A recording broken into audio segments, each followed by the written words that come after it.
Hey, I see there's a couple of people already here. Thank you. I'm glad you're here. I got it all set up and I decided I better go in the house and take care of a couple of necessary things before I get started. So I did that instead of going ahead and getting started a little early. Um, Hi, Brittany. I'm glad you're here. My eyes are having trouble reading chat today. I don't know what the problem is. Wonder if I can make it bigger. No. Okay. Okay. It'll be all right. Um, Hi, Barbara. I'm glad you're here. Well, I know two things I'm going to do tonight. One is my iCAD, and the other one is go ahead and finish these books, these little journals, and get that project done. Um, and I do have a couple of things I want to show. And then I'm just glad to be with our friends. It would be nice to make it bigger, wouldn't it? And I've got it, I've got a 17-inch screen on my laptop because I need things big. So I had a 15-inch laptop that was much easier to carry around, but I need to be able to see more than I need to be able to carry it easily, I guess. I can always make somebody else carry it out here if I have to. Oh, goodness. I'm thinking that, whew, it is hot. It is so hot here. Even in the grocery stores that I went in today, it was like the air conditioning just can't keep up. And that's not really normal here. I think we just got more humidity than we normally do. And it's just, they're struggling. Hi, Brenda. I'm glad you're here.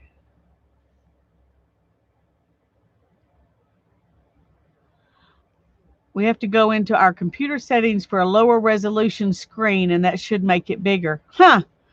Well, when I'm in here making the video, the screen is really big. What I see is huge, but the chat's just like a little thing over here. So, anyway, normally June is not this hot. At least I don't remember it being, over 100 degrees in June already. Today it's not over 100 degrees. I didn't mean to imply it was, but we had a couple of 3 days, I think 4 days last week where it was over 100 degrees. And it was pretty hot. But anyway, hi Mina, hi Riri. I'm so glad y'all are here. I'm so glad you're here. I think I want to go ahead and show these things and get them out of the way before I start actually working on stuff. So I'm just going to move this over here. And this too, actually. The first thing I wanted to show you is this book. Hannah wanted to go to the thrift store over the weekend, and I told myself I wasn't getting something unless it was very unusual and special. And this was very unusual, and I think it's special. It's from 1975, and it's the Gardener's Catalog. Food gardens, indoors, outdoors, and under glass, and more. They do have, evidently, this particular one, I guess, is about food gardens. But here it talks about it's the most important gardening tool since the watering can. And, it's a companion. This is a companion to this book. Anyway, the papers are so yellow, they look like they're even older than they really are, and they're very fragile. I'm surprised this actually made it to the thrift store because the pages just want to break, but the illustrations in it are just amazing. See if I can get this where you can actually see it better. And it's got, I'm see how many pages it's got in it. 317 if you count the index and everything in the back. So 113 degrees in Tucson. Oh my goodness. I'm glad I'm not in Tucson. I think we got up to like 94 or something like that, and that was hot enough. That was hot enough.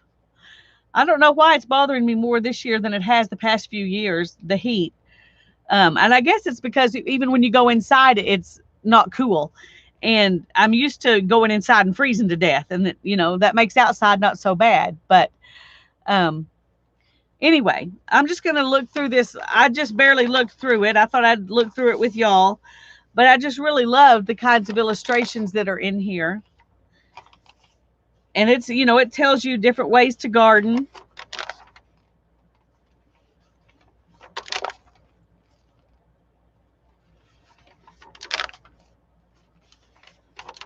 I won't go through every single page because that's a lot of pages. That's a lot of pages.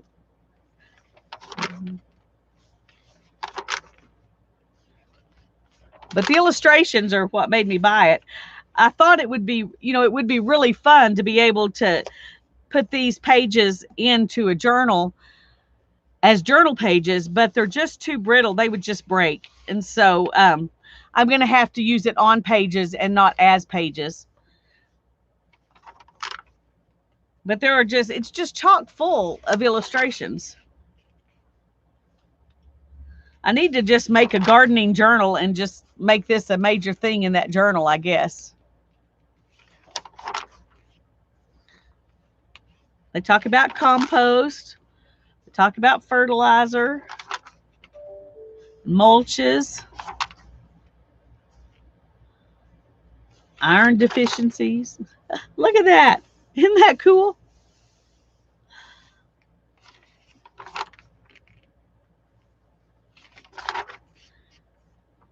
How to start annuals and vegetables. I think there's some on grafting in here too. I just kind of noticed that. There's an eggplant. Some onions. And they've got a section on herbs too. How to make a hotbed. I guess that's to like a nursery.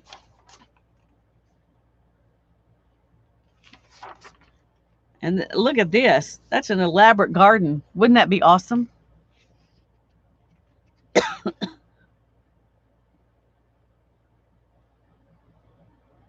Huh. Propagation unit. This is a propagation unit for plants. You would probably want to be a farmer before you went to that much trouble, and it talks about map zones of plant hardiness. We're in zone 6 right here.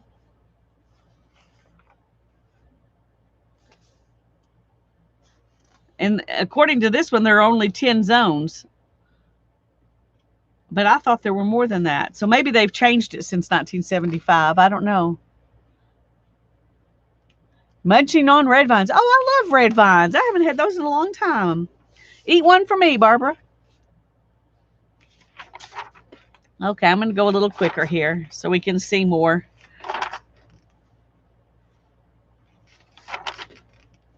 Here's North Dakota.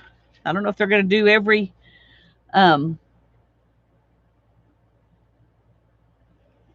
state, or here's Oregon. They just kind of jumped in. They didn't start at the beginning, with the A's.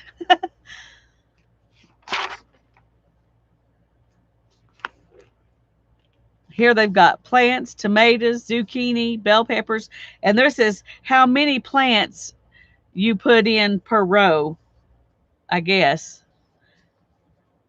That's interesting. Different ways to lay out your flower bed. Oh, good, Barbara.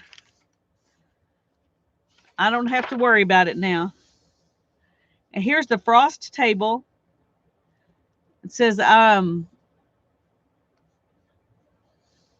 what is this? Average dates for the first killing frost in the fall.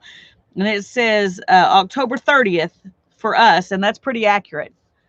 That's pretty accurate. Oh, look at those. I don't normally think lettuces and cabbages are all that beautiful, but those are beautiful.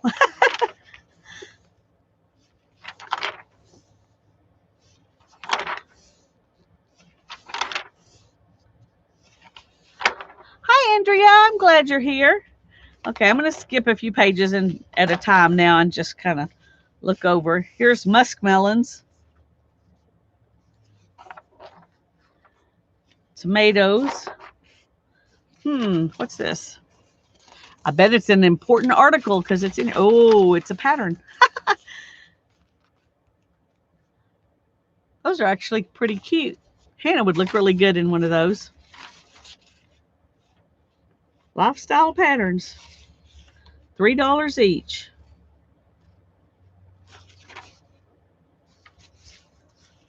Popcorn. Growing herbs.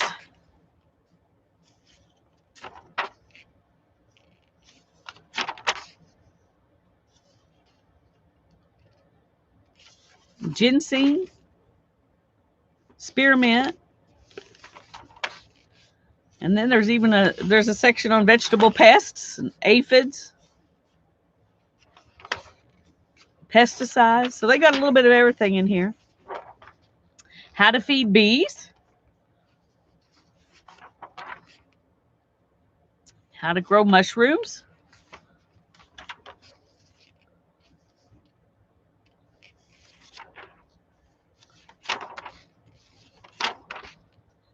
How to make money from your garden. Harvesting. It tells you how to harvest each kind of thing. Like on asparagus, it says wait 2 years before harvesting the first crop. Snap it off. Broccoli says harvest flower heads before the flowers open. Swiss chard says cut leaves from the outside of the plant. The younger, the better. So if you garden, there are times when it's the best to do it. And here's fruit trees, berries. Here's blueberries. Here's how to make greenhouses. Hi, Barbara. I'm glad you're here. West Indian gherkin or burr cucumber. Boy, they make it look even worse than it is. They're really, you don't want to pick those with your hands. I've picked, and of course these may be worse than the ones I've picked, but I've picked cucumbers when I ended up with these little pokey things in my fingers for days because I didn't use gloves.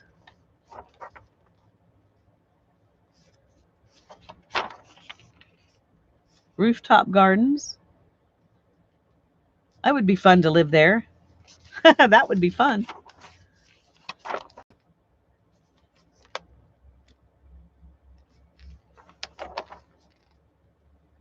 Freezing things.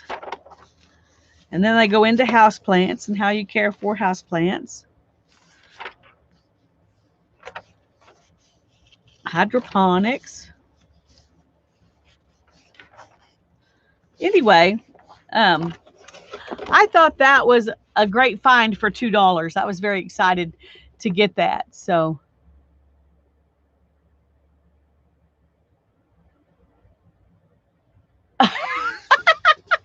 sorry, Barbara. I didn't make things very clear, did I? I apologize.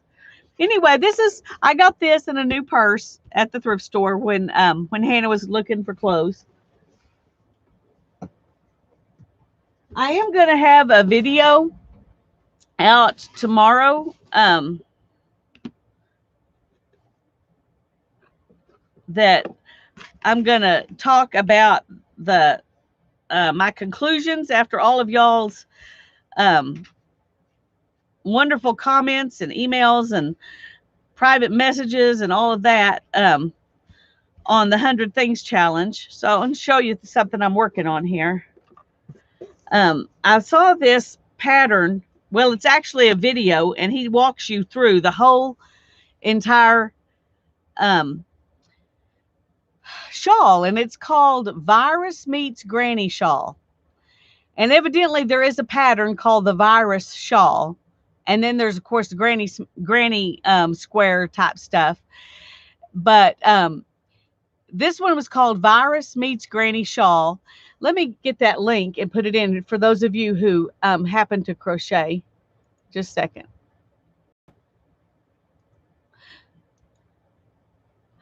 Now, this is a link to a mix of videos he does. Some of the first 3 are how to make this shawl. And then um, after that, he's got the how to make the virus shawl and some other things. And his name is Fiber Spider. Fiber Spider, cute name. Anyway, he does great tutorials. If you want to learn, to work along with him, he does a good job of doing it so you can work along with him. And I've been wanting to do this for a while because I found his videos and watched this one, and I really wanted to make it, but I didn't have anything in my stash that I could use to make it because it takes a lot of yarn. The pattern says, I think, let me look. The pattern's on Ravelry. But if you follow his videos, you don't have to have the pattern. And I don't like to work from patterns because I get lost or confused or whatever. Anyway, it says you need 1,800 meters of yarn to make this shawl. And I don't have any hand spun that's going to be 1,800 meters that will all work well together, be in the same size and look well together and all of that stuff. And I didn't have any commercial yarns because I don't have a lot of commercial yarns. And I got rid of most of mine a while back. So one of the things I decided was I really wanted to go ahead and make this shawl. And I was going to go to Hobby Lobby. And if I could get yarn to make it for under $15, I was going to go ahead and buy yarn to make it. Well, it turns out Hobby Lobby right now has a lot of yarn clearanced. So when I got there, I was like, well, I have to buy the clearance yarn. I can't buy full price yarn when they've got yarn clearanced. So I've got to look through the clearance yarn and make my choices from there. Hi, Julie. Hi, Janet. I'm so glad y'all are here. Anyway, so I looked through the clearance yarn and they had all kinds of stuff. I haven't bought acrylic yarn in forever because I remember acrylic yarn from when I was in my 20s and trying to crochet with it. And I hated it. It was just, ugh. And so I just haven't. And that's one reason I don't buy much yarn. One reason I wanted to spin. But this yarn is an acrylic yarn. Let me find it here. And it was on sale for $2.24 a skein. And there's 546 yards in a skein. Okay. Well, according to that, I bought 2 of these. I didn't know how much yarn it would take. I bought 2 of these. So according to that, I don't have enough to make this full shawl out of this yarn because I only have 1,100 yards, not even meters, 500 meters. So I have 1,000 meters of yarn. And what was it said? Let me go back and look. It said 1,800. So this may be a small one because I don't have enough to finish it. I could go back. I am taking Hannah back tomorrow so she can look for some. So I might see if they have another skein of this that I could use. But one thing about this is if you run out of yarn, you can just stop where you are, which is cool. But this yarn, it says, is self-patterning, and they're showing this sweater as something that they use this yarn on. And it also says it's 100% anti-pilling acrylic. So I thought I'd give it a shot. Anyway, it's, let me move this so we can see. It's normally $8.99 and I got it for $2.24. It's called Nordica Self-Patterning Design. Okay. Anyway, I got that one, but I wasn't sure how I was going to like it. But for $5, I thought I had enough to do a shawl, but I'll probably need to spend $10 of this if I'm going to get enough to do the whole shawl. Anyway, that's neither here nor there. I thought I had enough because it seems like a lot, 1,000 meters. You ought to be able to get a shawl out of that. I'm just saying. Anyway, I got that, but I wasn't sure I was going to like it.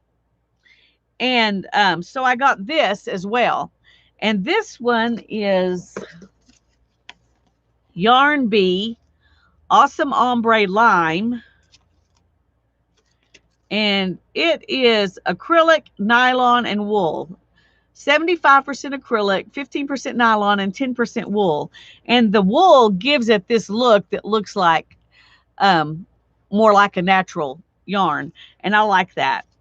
Anyway, in this one, there are 435 yards or 398 meters. And they were on sale for $1.49. And I got 5 of them. So I have more than enough to finish the whole shawl in this. Hi, Anita. You got it today? Cool. It told me they were going to deliver it tomorrow, but I'm glad you're here and I'm glad you got it. Hi, Kathleen. I'm sorry I missed you when you came in. I'm glad you're here. We do live close to each other. Yeah, I noticed that. I noticed that. She's just a little ways over in Oklahoma from me. Anyway, I know I have enough to do the whole shawl in this, but I really wanted to try it in both and see which one I liked before I did the whole shawl. So I just started out doing it, and as I'm going through the pattern, I'm just doing them both at the same time. I'll just do each step on both of them. And so far, I really like them both. I like the feel of this, but I like the look of this. So I'm just going to keep going, and we'll just see how big this one gets. I might give it to my sister-in-law. She's a tiny little thing. She doesn't need as big a shawl as I do. So she may end up with this one. But anyway, I think the yarns are really pretty. I like this one because it goes from tans to coppers, and then of course back to tan. And I just thought that would be fun. It's got enough variegation in it that it gives some texture to it, but it's not like self-striping or any of those things. This one's kind of the same way. It's got, a pretty color change in it that just gives it some depth, something prettier than just a plain yarn, but it's not a self-striping yarn in that you can get like separate rows of different things. So the pattern, it's a Ravelry pattern. Let me see if I can. I don't think I can download this one. The pattern he shows is actually called Gamma Shawl. And it's the grandma shawl. So it's different from this. I put a link to a video. Let me put it in again because some of you got here after I did that. I put a link to the videos where he shows you step by step how to make this shawl. And that's what I'm doing. I'm just watching his video and crocheting along with him. And he goes step by step through the whole thing. So, so these are the yarns that I'm using. Hi, Dana. I'm glad you're here. Anyway, if you go to that link I put in is a playlist, and he's got the first 3 videos in that playlist are this shawl, how to do it. And it's like 3 hours worth of video. So, oh, you know him, Riri. Yeah, he's cool. I like him. And he's very, very good. I mean, he does awesome tutorials. You cannot get messed up. He won't let you. He won't let you. Anyway, I have only watched a couple of his, but I really loved this one, and so I wanted to do this one. So I've been saving it until now. Yes, he's very easy to follow. I agree. I haven't been willing to try something like this until I saw how he did it, because when I try to crochet from a pattern, if it's something bigger than a hat, I just get frustrated and I don't want to do it. And so doing it along with him, I can watch him and crochet along with him for one and then pause it and do the other one. That way I've done it twice, which reinforces it for me. This is the virus part of the shawl. This one is called Virus Meets Granny Shawl. Um, and so it's got virus shawl and it's got granny shawl, or that gamma shawl, mixed together in it. And so anyway, it's really, really pretty. And so I'm really excited, and I think my crocheting's turning out pretty good, so I'm happy. Anyway, I wanted to show you all that, what I'm working on. And this is the first 6 rows of the shawl. I don't know how many rows there are, but this is the first 6 rows. And it makes a V type shawl, like this much of a granny square, 1/2 of the granny square, but in a triangle shape rather than a rectangle shape. So anyway, I'm excited about it, and it's not bothering my elbow or my shoulder to crochet like it has, I was beginning to think that spinning was. And so I'm gonna do this for a few days, and then I'll go back to spinning. But it's not bothering me so far to do this, so I'm really happy about that. The crochet crowd's pretty good too. Yeah. I've watched a few people, but he's so easy to follow that I don't get stressed trying to follow along with what he's doing. And so especially this one, because I think he literally does it with you in the videos. So in those 3 videos, they're each almost an hour long. Anyway, I decided I'll take me twice as long to do it or to watch it, but I'm going to get 2 shawls out of it, so that makes me happy. Oh, anyway, I just wanted to show you that.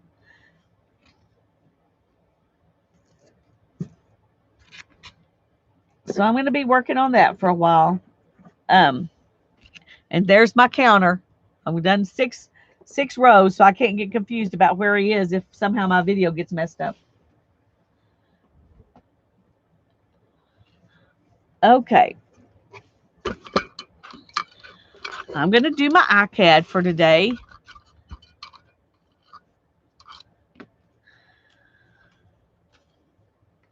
Let's find a stamp first.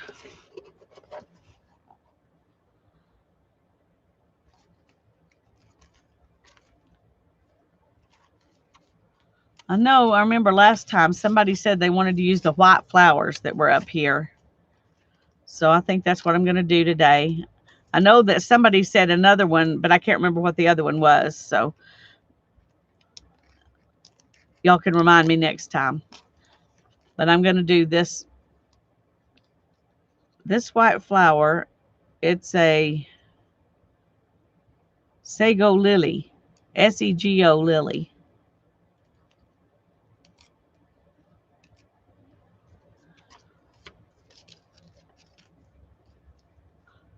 Oh, I have to see what's exciting. I just went to our Crochet Guild conference and did my crochet teacher training. Cool, Kathleen. Awesome. Awesome, awesome.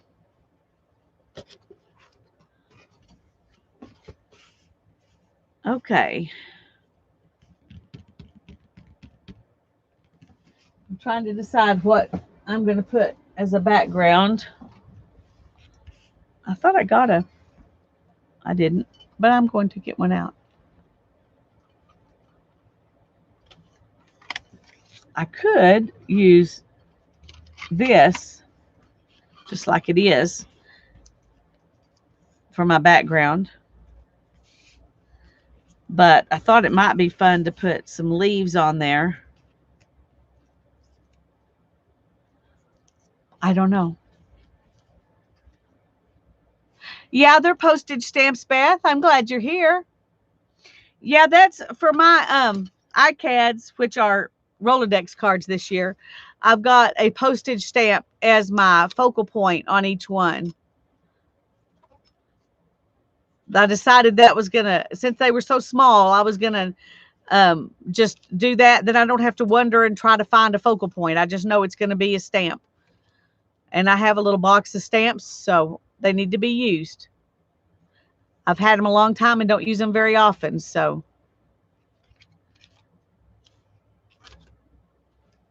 Okay. Move that out of the way. So I could do this. I could do leaves on there, and they could pretty much take up most of the.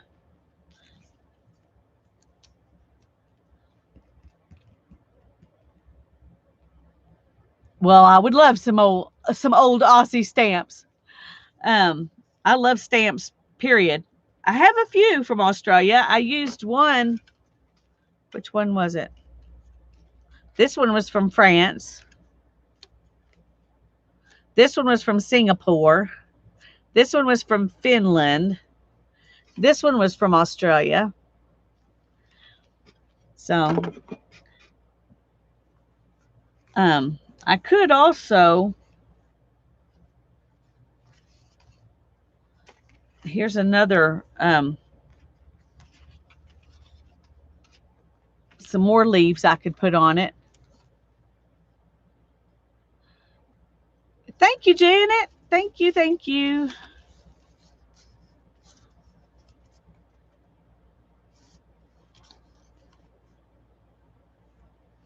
Let's just cut this out and see how it looks.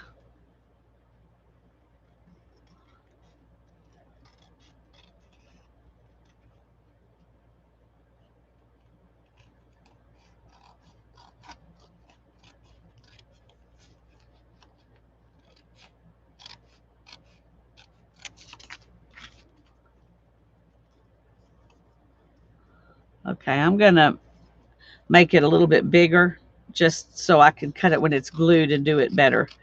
Because the main thing I want to know right now is, do I like this?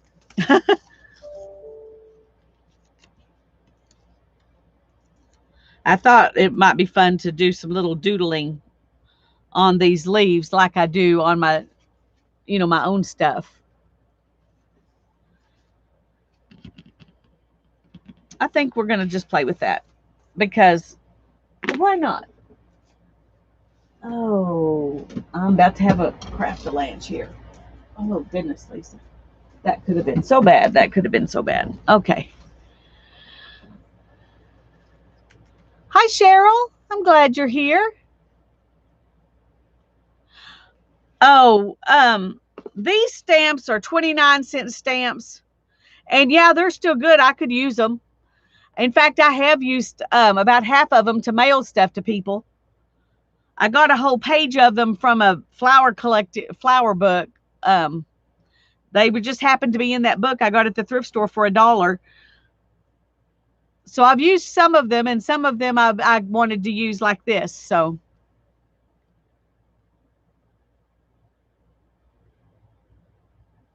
Okay.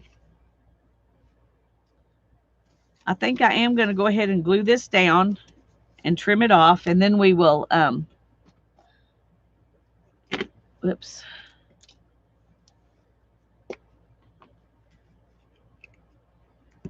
Then we will do some doodling on it. Why not?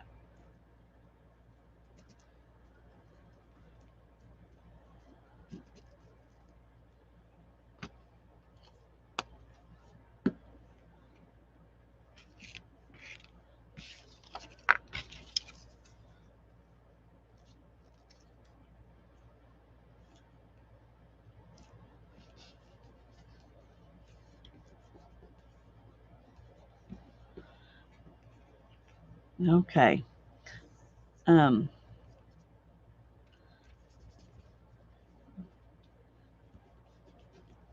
That's got to dry a little bit. Oh, and I got my desk goopy.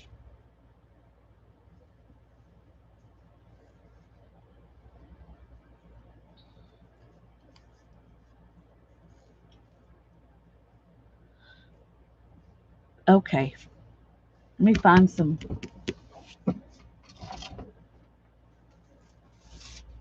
Here we go. And let's get a pen. I think this Sharpie pen will work. Hi, Shelly. I'm glad you're here. If it doesn't work, then I'll move on to a Posca pen. But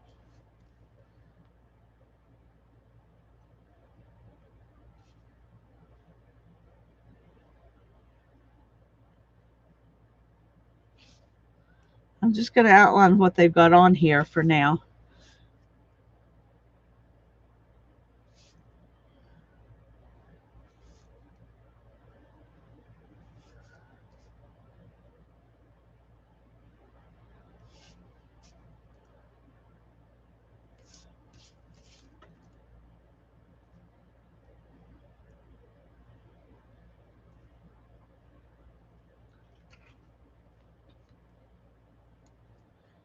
I hope y'all are having a good day.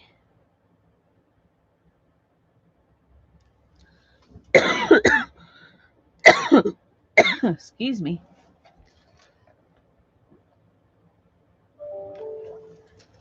Yeah, I'm sorry. I had it up way up there because I wanted to show you that book. And that book was really big. So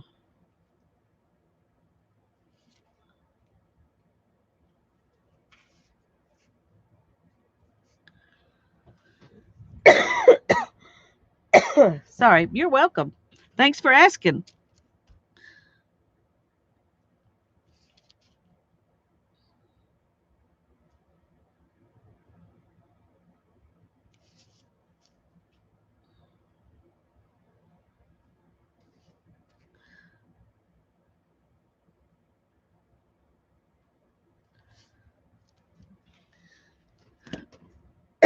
Excuse me, just a minute.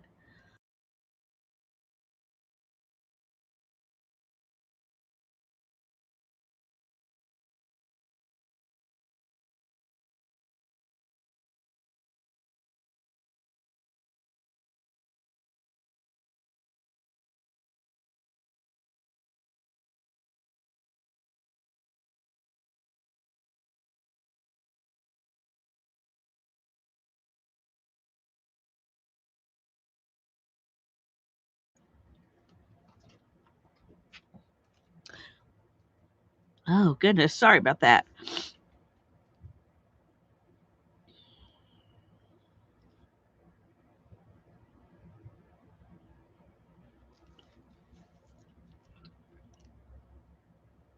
Had to get something I could suck on.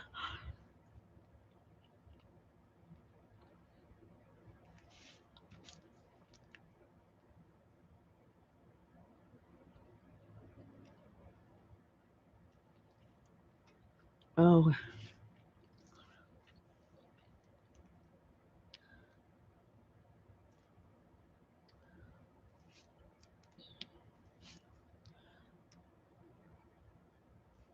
oh, goodness. Y'all, I'm so sorry. Oh, my eyes are.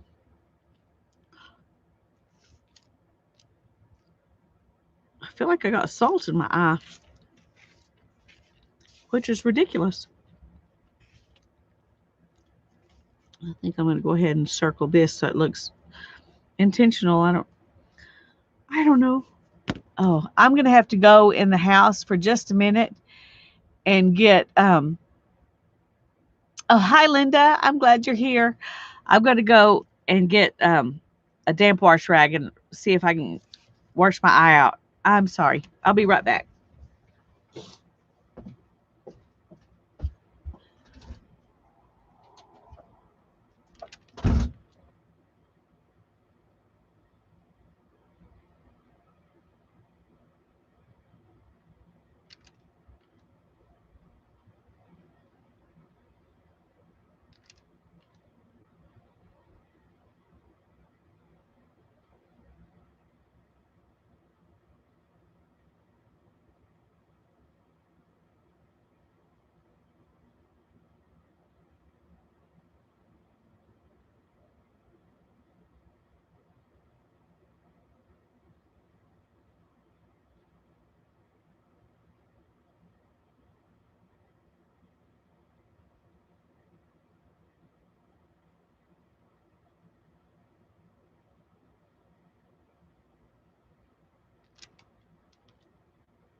Okay, sorry about that.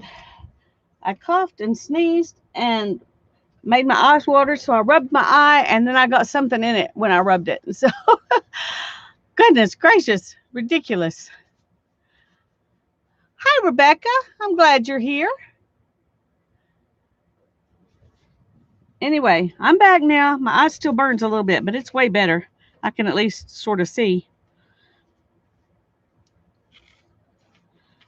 Let's see if this is okay. I think it's mostly dry.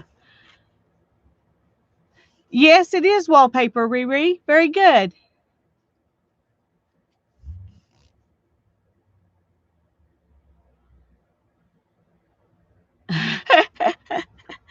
Well, luckily they didn't. So we're good. But I did smear it a little bit so it's not as dry as I thought it was. It could be pollen for sure. It could be for sure. Okay. I'm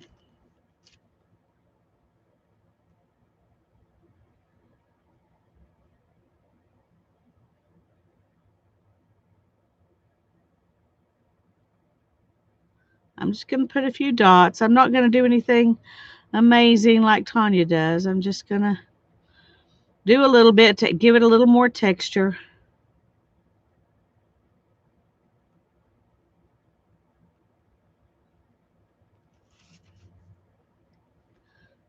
And just on the green parts, not the brown parts, because I don't want to emphasize the brown parts too much.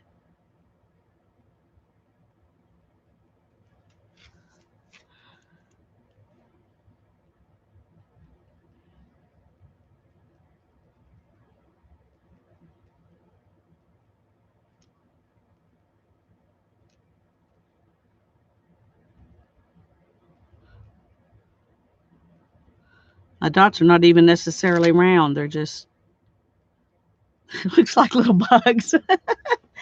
Oh dear.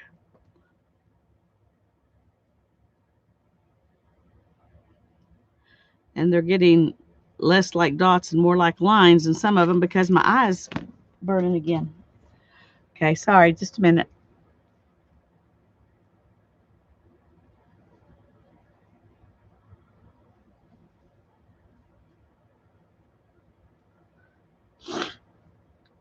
Oh, okay. Hi, Janice. I'm glad you're here.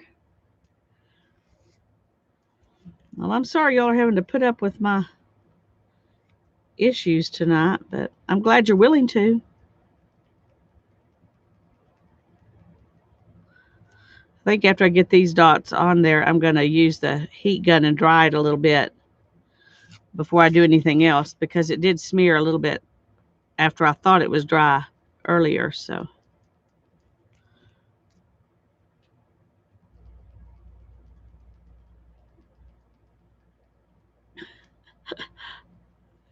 can't see good enough to make my lines straight.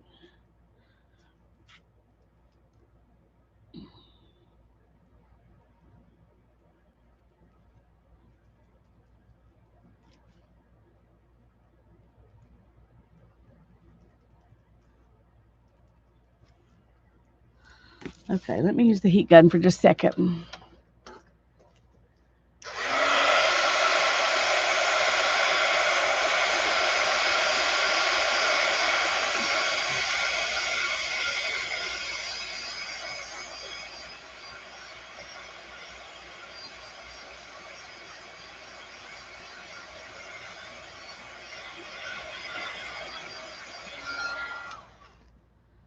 Okay. I don't think it's the wallpaper because I use wallpaper a lot and I don't have this happen very often. So I guess it could be, but I don't think so. Okay, before I do anything else, well, that's still smearing. Maybe the wallpaper that makes it smear or where it doesn't dry on it. Yeah, it's still not dry. Okay, a little bit more. Sorry.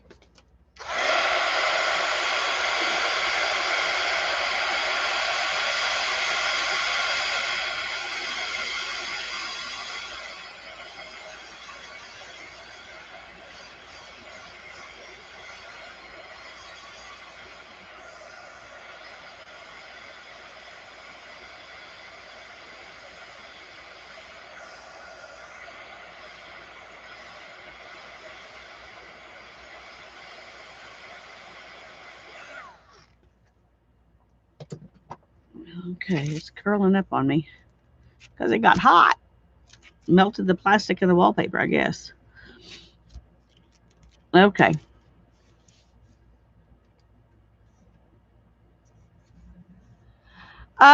Not for here. Some places might consider it windy outside, but it's not very windy outside today. Um, it's actually, except for being really hot, it's nice out there. We do get a lot of wind here, though, and there are like the dandelions, the little white blue, the white puffy things they get on them. It's like our whole neighborhood is full of those. I've never seen that many dandelions. So it could be dandelions. I don't know. I've never particularly noticed being allergic to them, but that doesn't mean I'm not.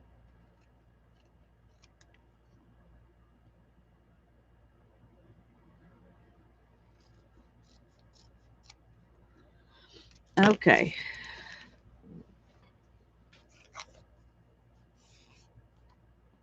All right. Let me cut the corners here a little bit.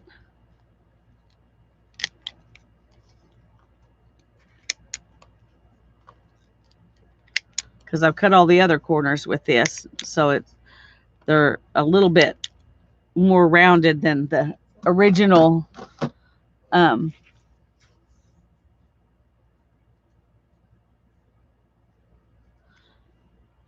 okay, let's see. I really like that. I do. I do. I don't think that's enough, but I like it. Let's ink around it. I think that might help too. Uh,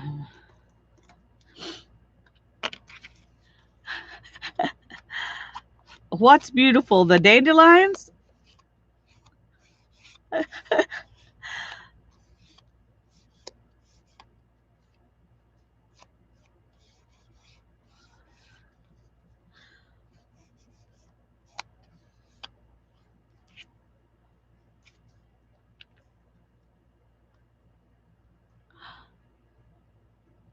I didn't know every part was edible. I knew, well, actually, I mean, I knew the flowers were and the leaves were and the roots were.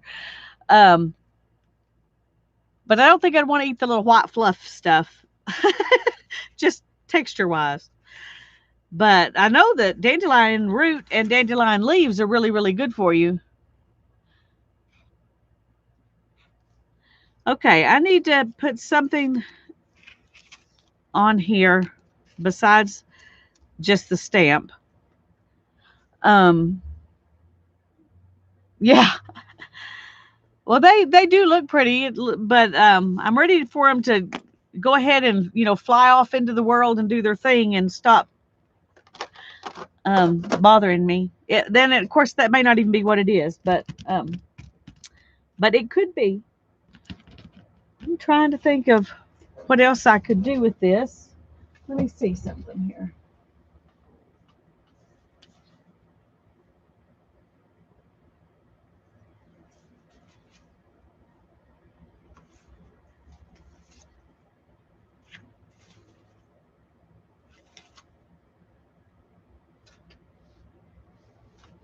Okay, let's add a little flower. Let's just add this little flower on there.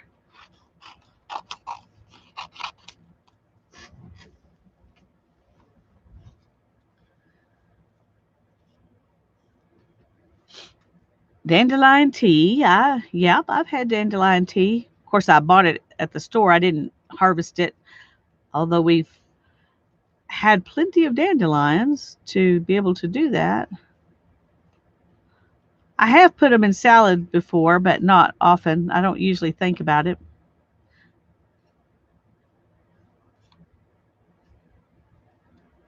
And unless they came from your own yard, you don't know if they've been pesticided. I mean, herbicided.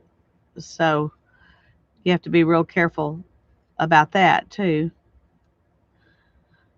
But I can promise my next door neighbor's yard has not been herbicided because there are like 500 million dandelions over there,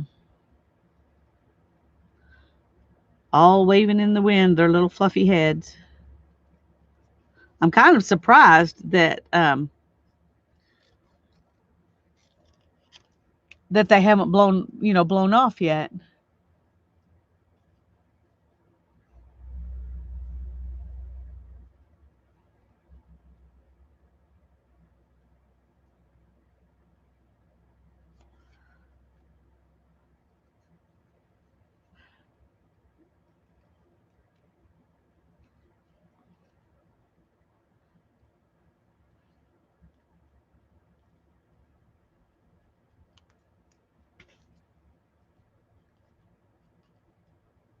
Millions of wishes. That's right, Janice.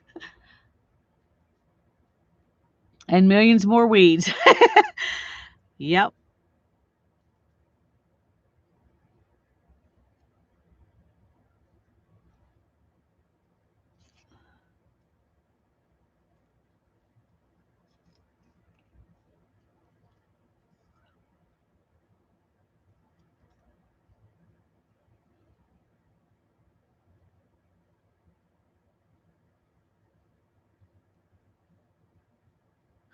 Anyway, I'll as I work on that shawl, I'll bring them in and show y'all. I don't know if I'll get any more done on it before we stream tomorrow, so you may or may not see it tomorrow. It just depends on if I do any more. But I'll keep you up to date on how it's going. I am having fun with it. Um, One of the reasons I like it is because it's not 500 million of the same stitches over and over and over again. Um, but because each row is something a little bit different, it really helps me to have the video to watch.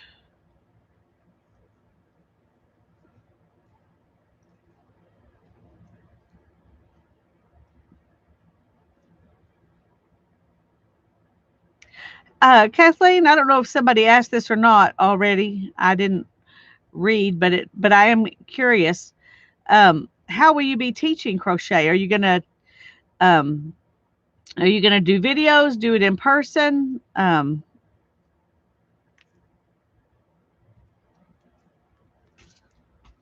interested. I have an inquiring mind.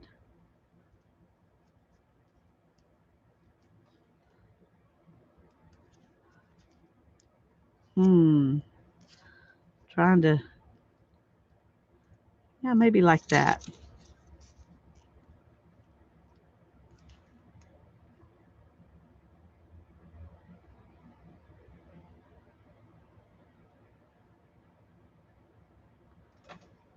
Oh, I gotta go see what sounds good. Hi, Amy. It's good to see you. Okay. Well, God bless you and thanks for jumping in, letting us know you were here.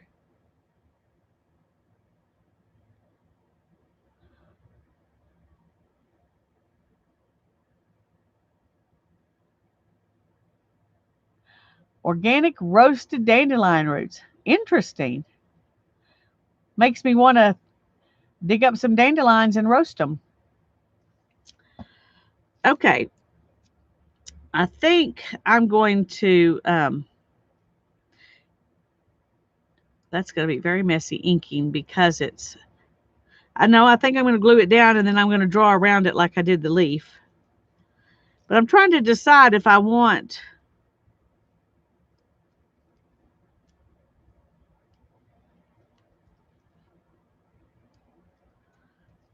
the whole thing on there. I think I do. I think I do. Doing one-on-one small groups and online eventually. Well, that is really cool. That is really cool. Um, I enjoy teaching spinning one-on-one or in small groups. I'm not certified. I just do it because people want to learn and I'm here to teach them. But I have, done a few videos on it, but it is hard to get set up to do videos that work very well for spinning.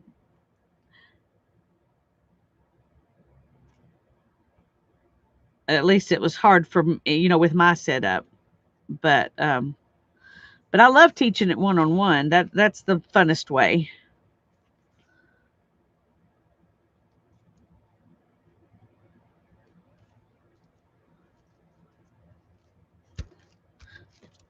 Oops. You also teach spinning? Cool. Well, I knew you were a spinner, but I didn't know you taught spinning. That's cool.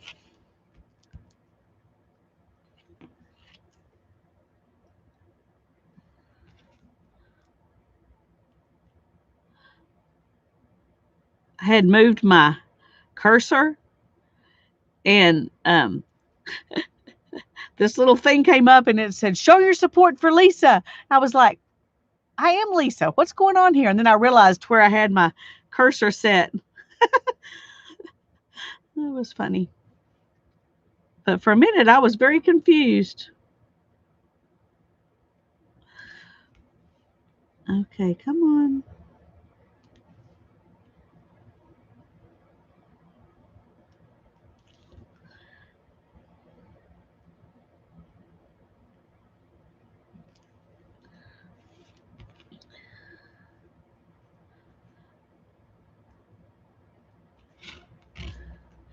This may be a little chaotic. I'm hoping that outlining it will help it not look quite so chaotic, but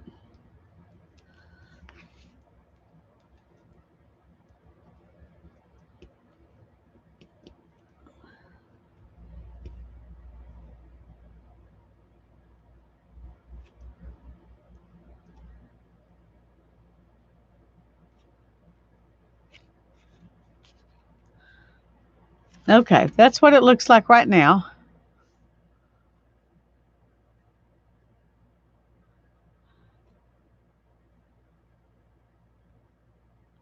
You teach fiber blending and knit and dyeing and more. Very cool. That's wonderful.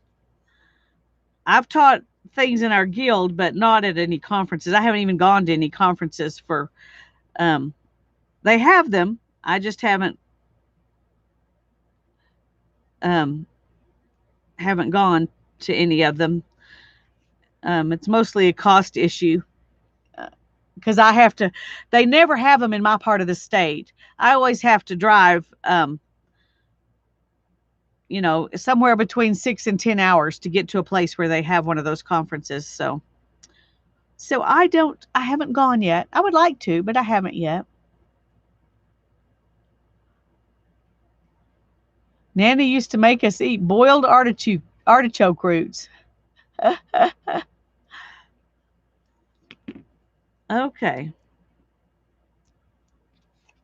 So I'm thinking like this.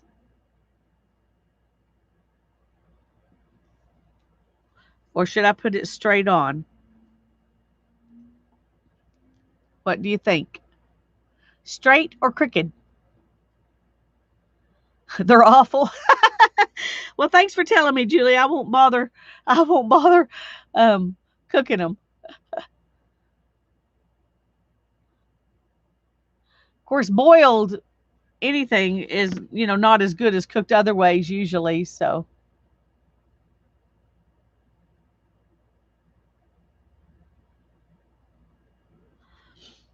okay. Nobody's going to tell me straight or crooked. I guess I'll just have to make up my own mind.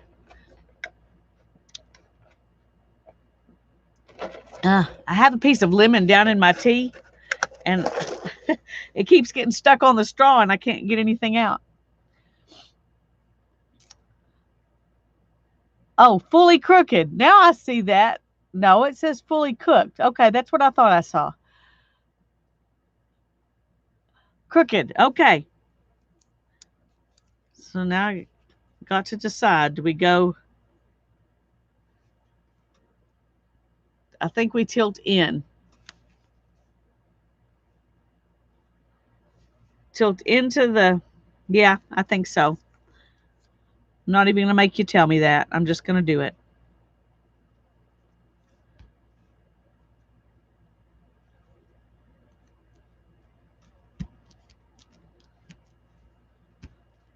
Okay. Oh, I got one out already, and then I got out another one to use. Okay.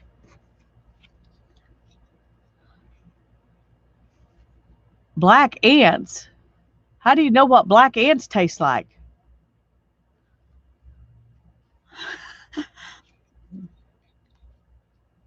That's my question.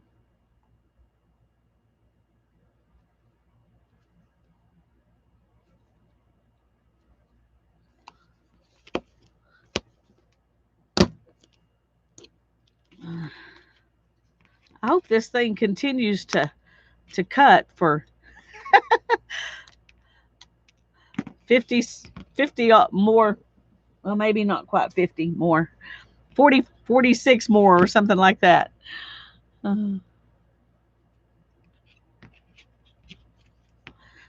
Okay. So there it is. We'll put it on here. Oh, I didn't write. Got to write.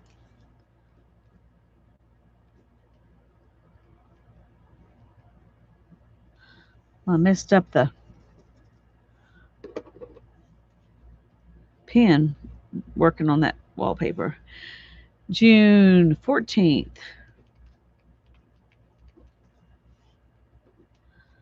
It's weird. It worked better on the wallpaper than it does on regular paper.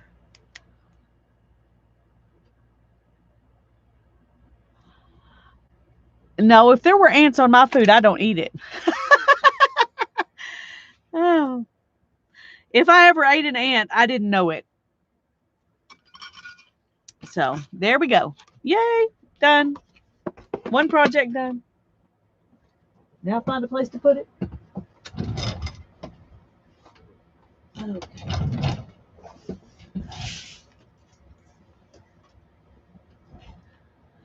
Sometimes you don't see them. That's true. But if I don't see them and I ate them, I didn't know it. And so I wouldn't know what they taste like. I guess that's the point I'm making.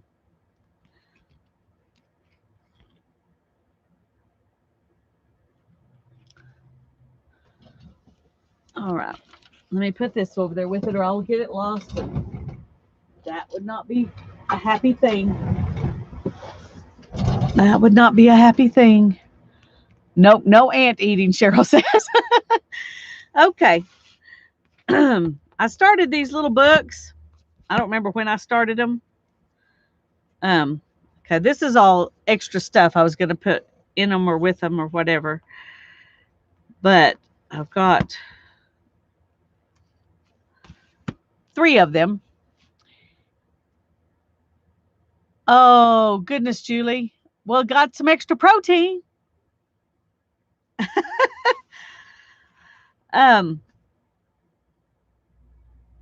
First thing we need to do, I've got 3 signatures for each one. Let me just kind of remind you kind of what's in here.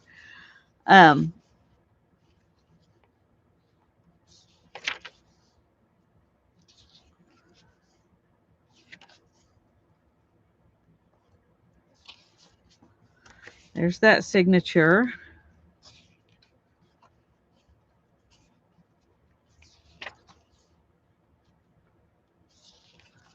Yeah, I think they're going to turn out really cute, Janet.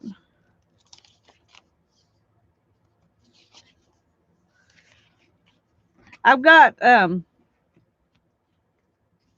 couple of 3, I think, art pieces that I'm going to do a silent auction for from a video, and you just email me with what you want to pay for it. And I may put these in there with that too, just because I don't know that I would use them, but somebody else might enjoy them. So those are the 3 signatures for the Tale of Squirrel Nutkin. I'm also going to, if I do sell them, I'm going to also include the insides that you can use to decorate the pages. So that will come with it. That way you've got ready, well, it's not ready-made. You have to cut it out and make it, but ready-made ephemera to pull from. Okay, let's just do them one at a time. You took a class in that? I did not. After I took a typing class, I realized I am never going to be somebody's secretary because I cannot type with the rats. Um, well, at least not properly. I can type better now than I could when I was in school taking classes. But um, anyway,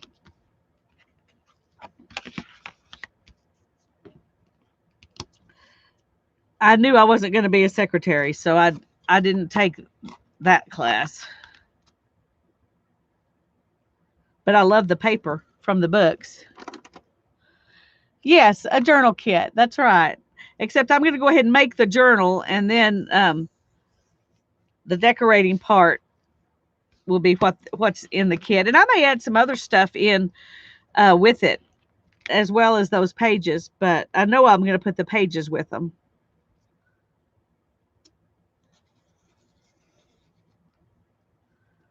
Okay.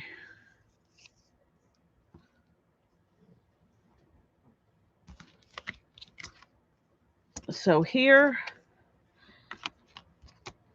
I think I'm going to go ahead and actually do each step for all three of them because it's just easier to do it that way. Um, I'm not going to, they're different scrapbook paper, but basically the other things in them are the same.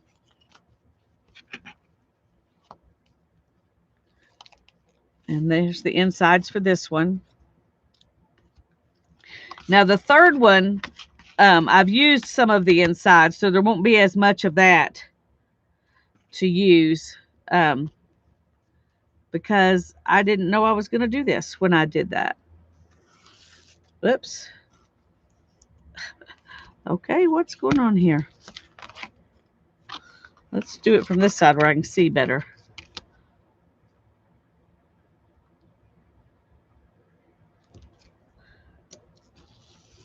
Anyway, I just thought I'd let you know that's coming up. And I do it. One reason I do it a silent auction, where you email me with your bid and you tell me if you want to know, what the highest bid is because you might want to up your bid, is because I don't want anybody to feel like if they're watching, they're obligated to bid on stuff. And I sometimes feel that way when I'm watching, and I don't want anybody to feel that way. So this way, you don't have to feel obligated at all. And I would prefer nobody feel obligated to do anything. Okay. Thank you, Janet.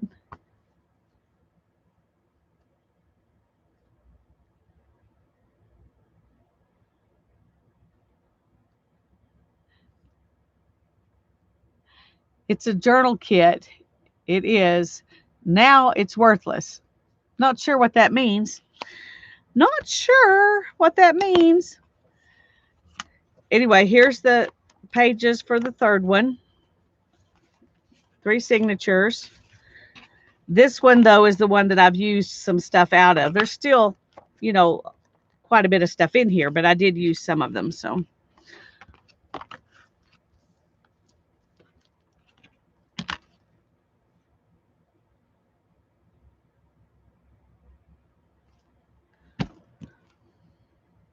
Oh, there it is. Where's my knife?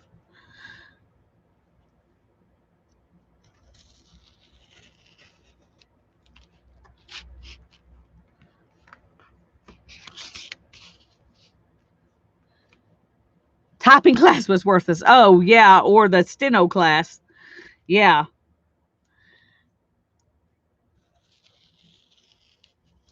That's true.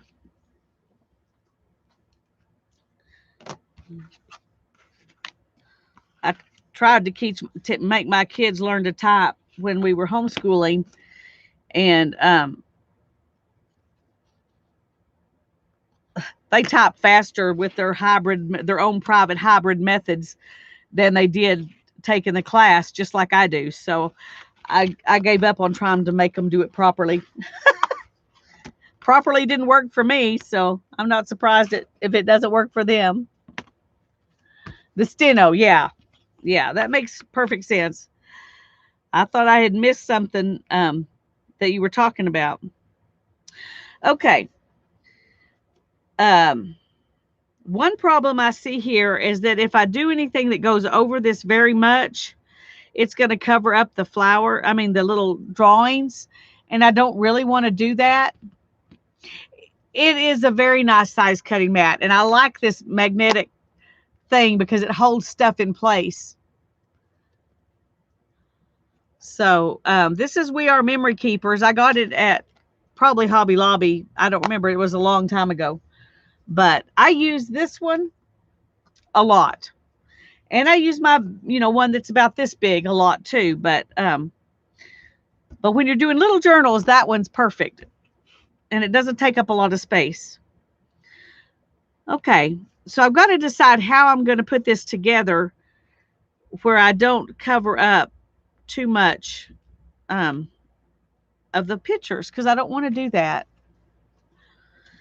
On the front and back,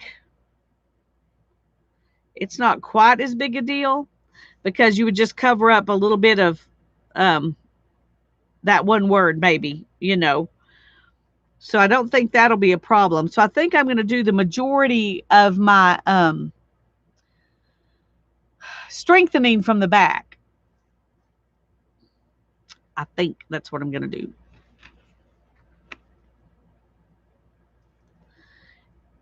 And I'm thinking one of the stronger, I could use Tyvek and then put fabric over it. But I'm thinking fabric itself might be good enough if I put fabric on the outside and the inside.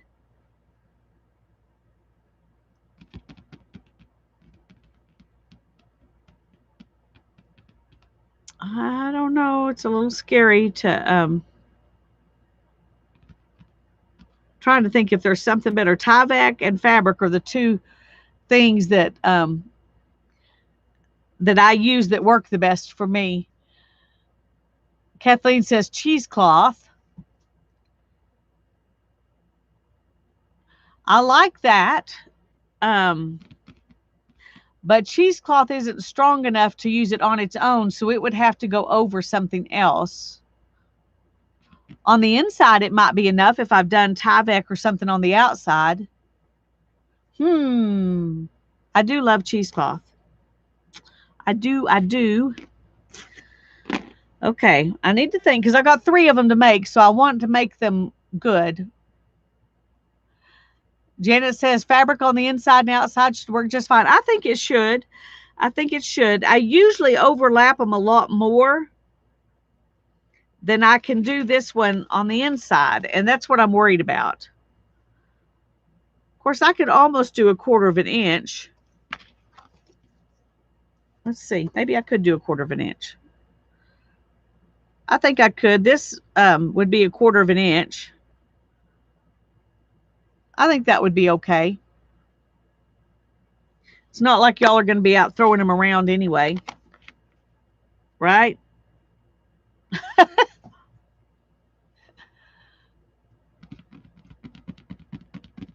Okay, let me find some fabric. What would be fun to go with this? This book is not pristine clean. What would be good fabric to go with this? I think because they're children's books and they're bright and cheerful, the papers I put in them are bright and cheerful, that maybe some of the fabric that Tanya and I painted might work. What would happen if you sewed on the inside edges? I wouldn't put my sewing machine through this. And if I sewed it by hand, I would punching the holes so close might weaken it. I don't know. I think it would look really cool, but I'm not putting that cardboard through my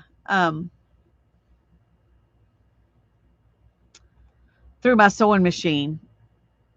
I don't think I want to do that. It's pretty sturdy. It might be fine, but I would be scared to try it. I would be scared to try it. Yeah, they're pretty sturdy little books. And then this is even sturdier. So I think we're just gonna do it inside and out and really crease it good in here so that it's not putting pressure on the boards as it opens and shuts. And I think it'll be okay. So let me take a minute and look for some fabric. I'll be right back.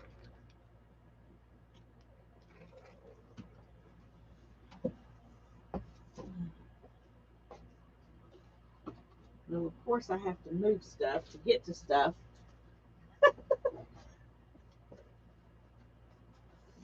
Since Tanya and I weren't making those fabric books right off the bat, I tucked all that fabric away under some other stuff.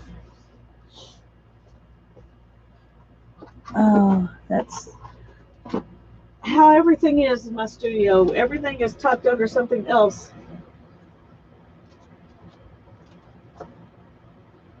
Okay.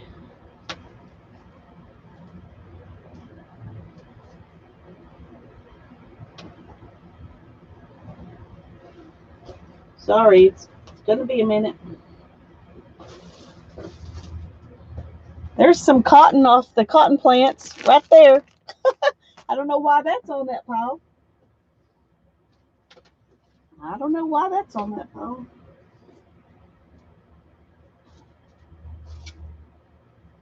Okay, let's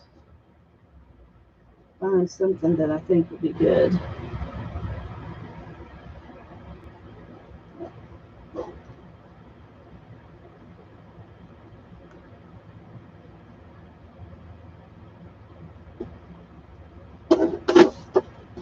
Okay, got those. That little book is wanting to get thrown away. It keeps jumping. It keeps jumping out.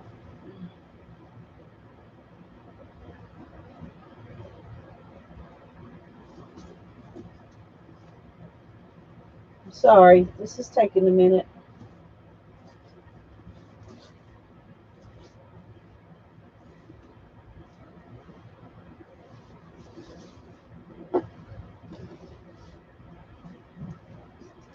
I've also got this, which would give it a little bit of extra something.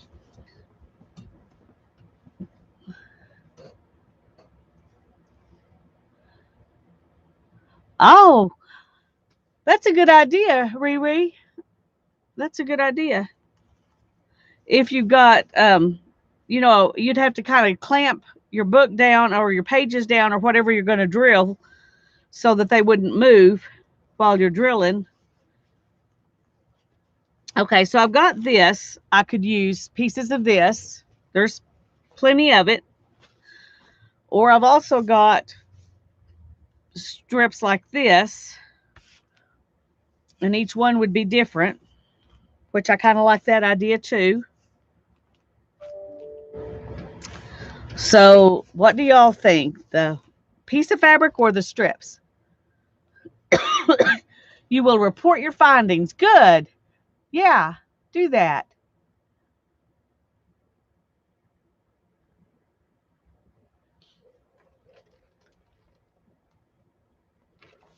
I always like to learn from other people.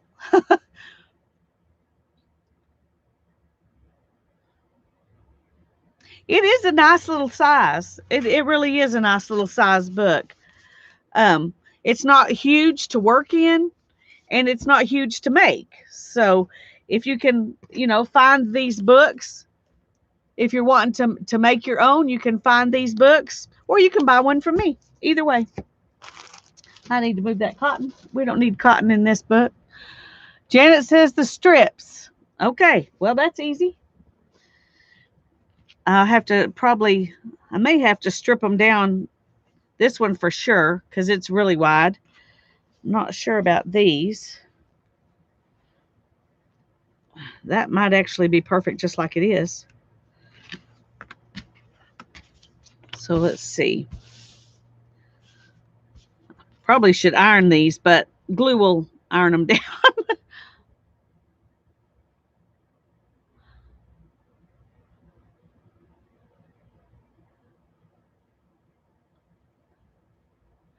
Then again, if you have to cut into strips, then the strips are better. Oh, Julie loved the blue fabric. But yeah, I would have to cut it into strips.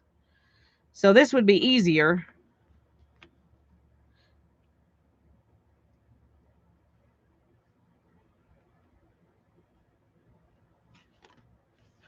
I think that's just about perfect, actually.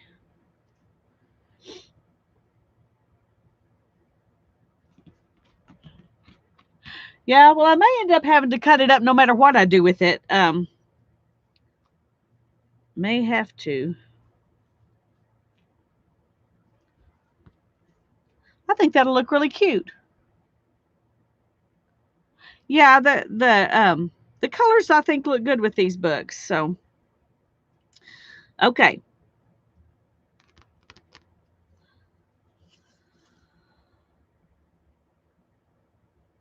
I think this is really thin sheet fabric. So, um, I think I'm going to use Yes Paste on this and then just put it down onto the fabric. And then put a little Yes Paste on this and put it down onto the fabric. I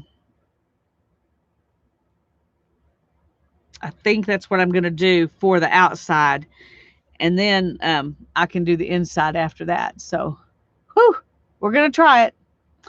We're going to try it. Let me go get the Yes Paste. Oh, here it is. Wasn't that handy?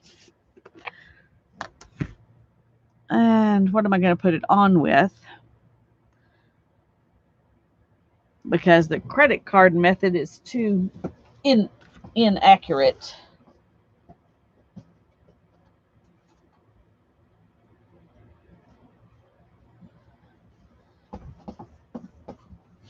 I think I'm going to use this. Go for it, Brenda. What did Brenda say? Oh, yeah, I think you should try it, Brenda. I agree with them.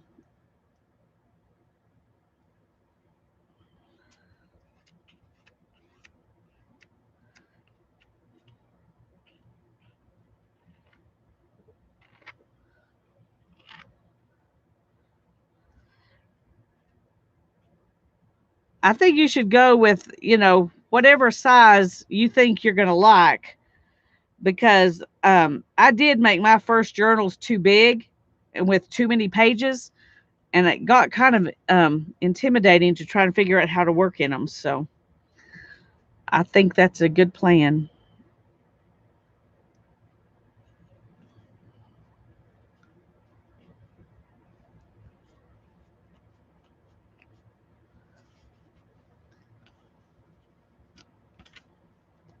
Okay, let me turn this over and flatten that down because I don't want it to be all wrinkledy on the book. Step by step teaching helps. Yes, it does. It does. And journals are really not that hard um, to make because um, you can't really. It's hard to really mess one up. It might not turn out to be the exact journal you were looking for, but they can be used even if they're not exactly what you thought you wanted. My hint on journal making is to find things you really like, a book you like, or fabrics you like, or something like that. And then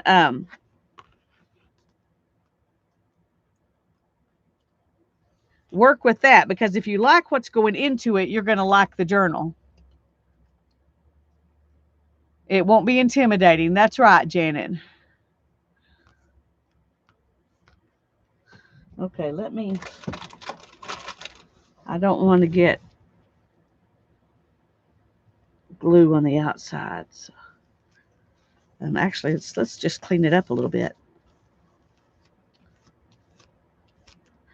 There we go. That's nice. All right.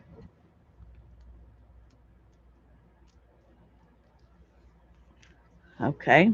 Now then we're going to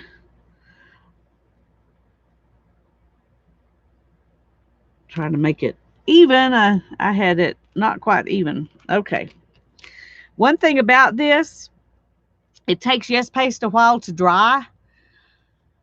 So I may have to wait and stitch my um, pages in another day.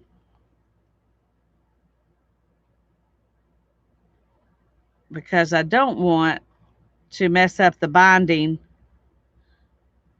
of the journal trying to stitch pages in.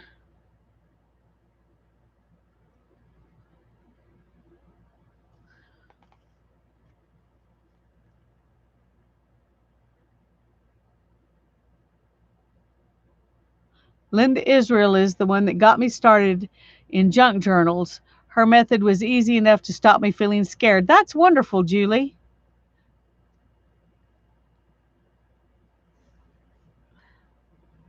Was not being scared of it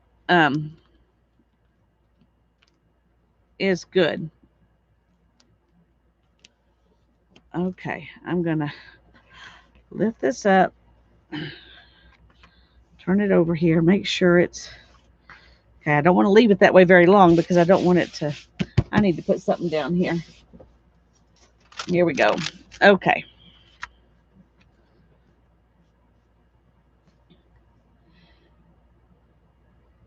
She did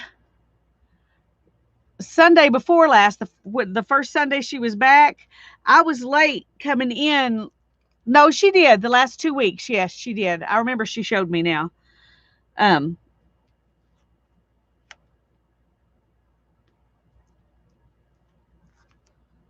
So I was fixing to say a bunch of stuff that wasn't necessary. The answer is simple. It's yes.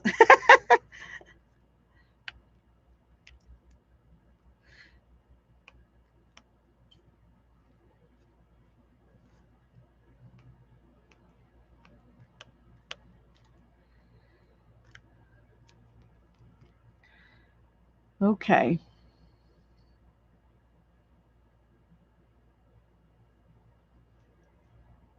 Oh, Julie, I'm sorry that you were scared because I mean, I have to admit the first few journals I made them and then I never would do anything in them for that same, that same thing, that same reason. But I wasn't scared to make them, but I was scared to work in them. But the truth is, I like making them more than I like actually using them. Except the ones like Tanya and I do together, where we're actually making a book, not just a journal. Um, I like to build them, but I'm not one who journals. I do some art journaling sometimes, but I don't. I don't do a lot of writing.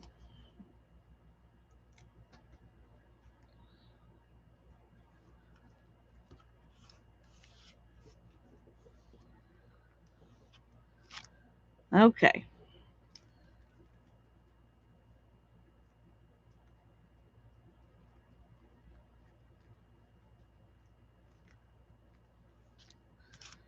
Now I've got this mess here.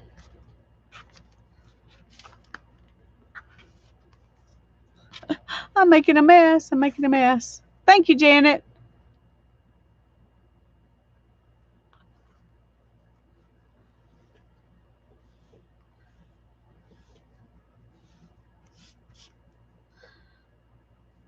And I do enjoy working in those little journals like we made for Tanya's live streams. And one of the reasons I really like those is because it's not you're making something with the scraps on your desk, and that that makes it less intimidating too.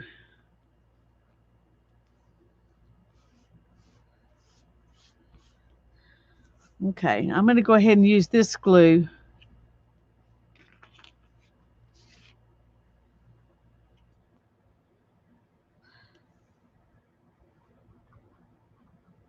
I did the journaling by fives when I first started doing journals, and that made me more scared, not less scared. So I did it again later and I enjoyed it, but the first time it was just very stressful.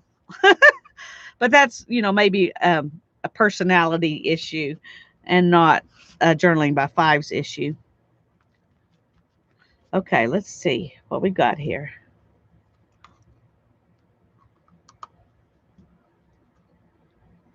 Ah, all these little strings. Want to get rid of the strings. Okay, so this is what that one looks like. And that didn't, mess up anything. So I'm happy with that. And I don't know if I'll do something else on here. I may add some lace, or it depends.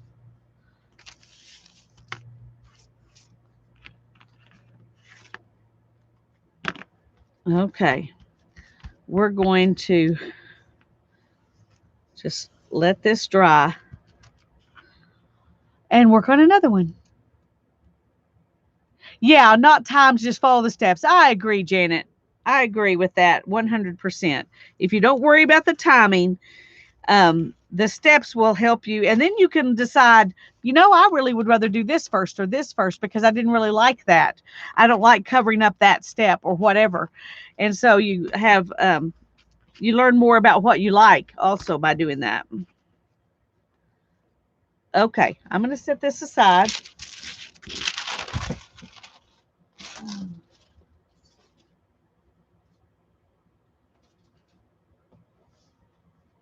Find another piece of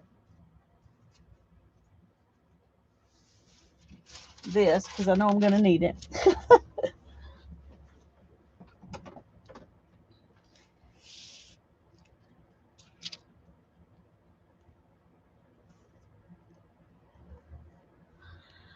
Okay, now this one is too wide, so we're just going to save it for last, I think.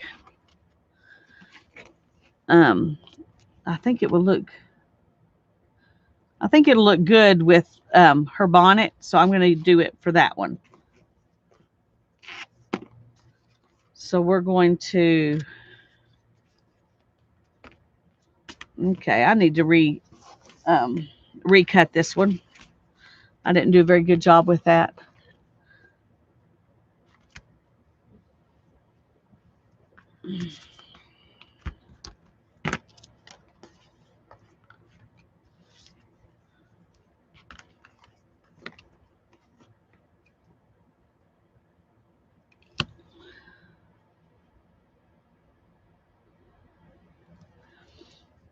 I'm going to show you something in just a minute.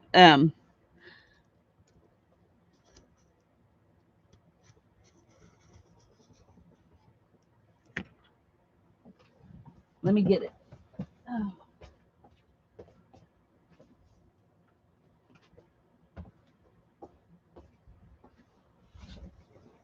When we had one of Mary's hops, and we did journaling by fives, and I was step number 3.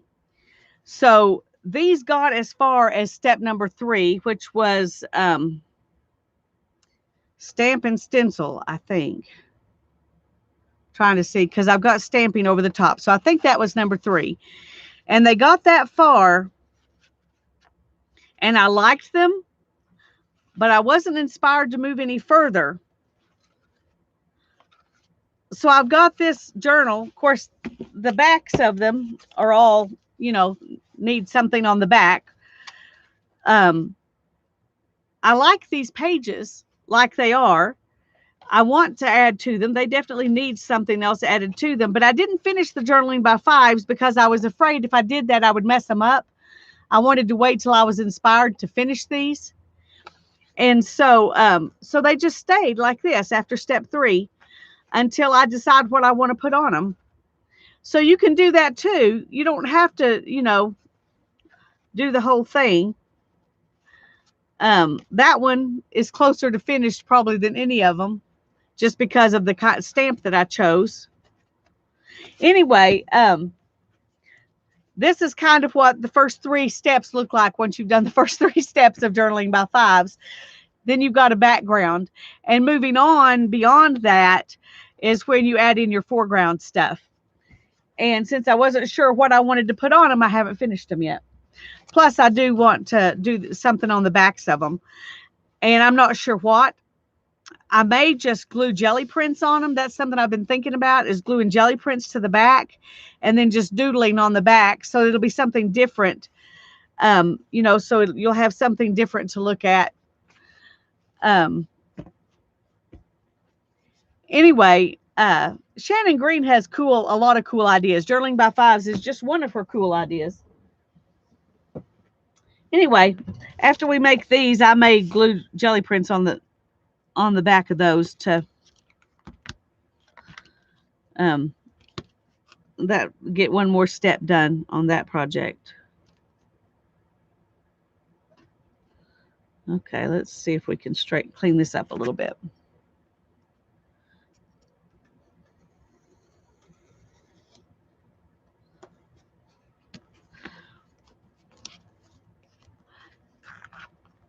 Is by fives the layers or the steps?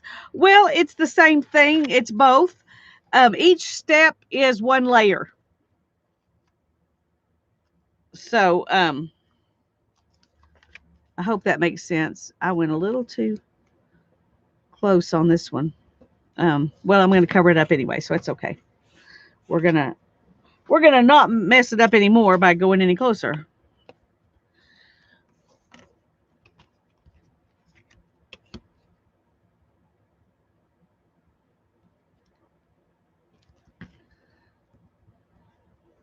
Thanks, Janet.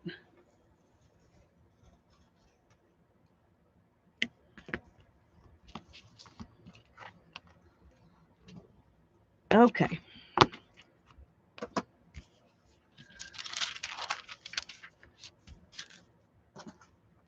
Now this one got cut a little close. Let me see what that's.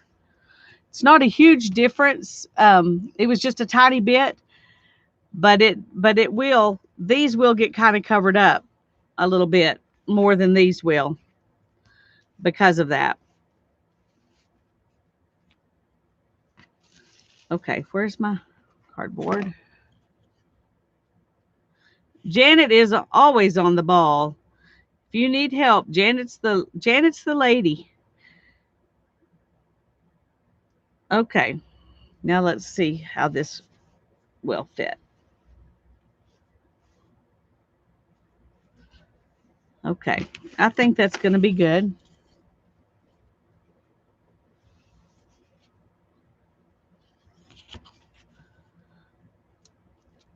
This one's about the same size the other one was, so it'll work out all right.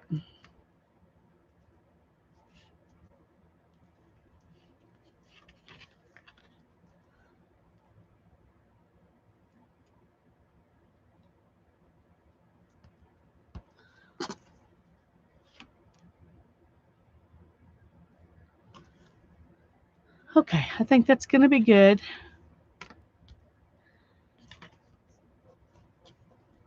So let's go ahead and put the Yes paste on it.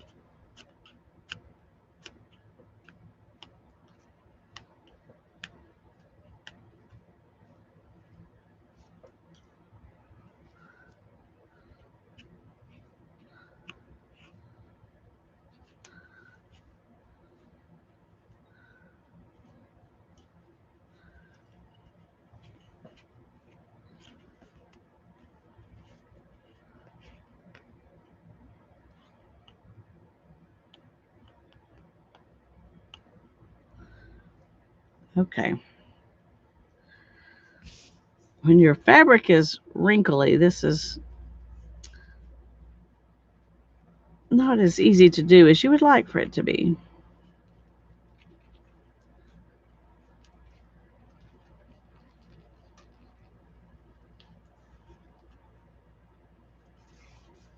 Let's turn it over and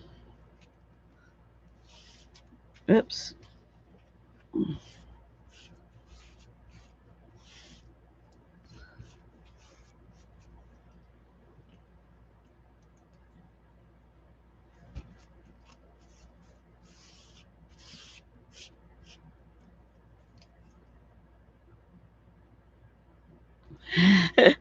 Yes, she is. She is. She's a lot of fun. A lot of fun. Okay, let's put this back down and put a little bit on here.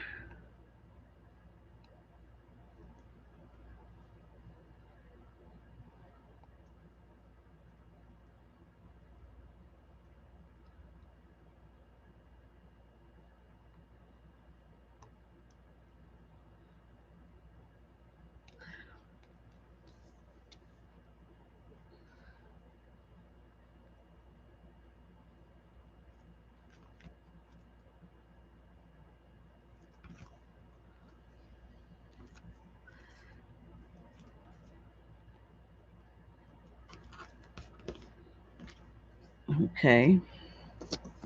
Let's do this one too, and then we'll go to the other side just once.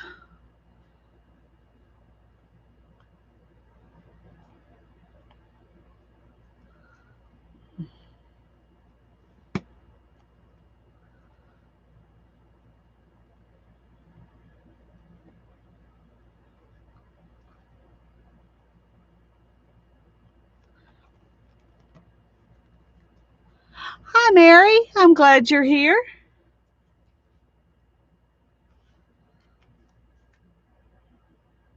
I'm making some little journals.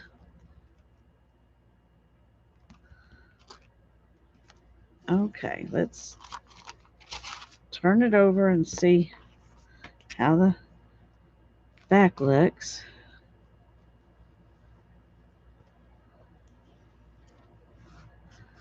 Okay, I put a little too much glue, I think, on that. I'll definitely have to cover it up with some lace or something.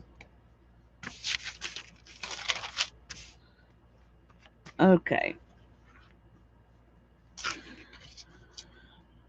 Oh.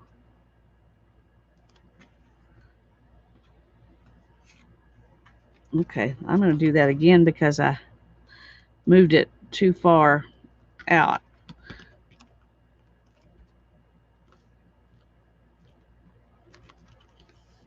Okay.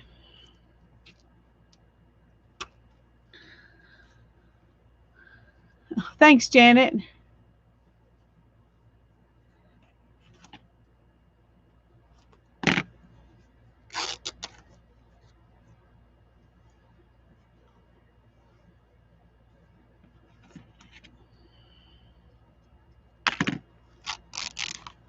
Ah! Those strings. I pulled it apart. Luckily, it's yes paste, so we can put it back on. I'm really struggling with this one. Okay.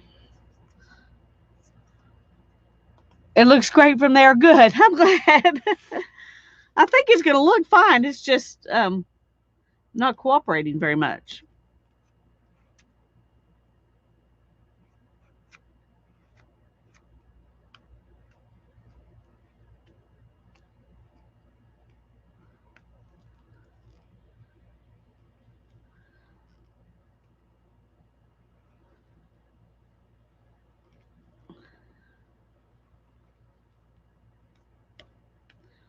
Okay, I'm going to use art glitter glue on these sides because there's not um,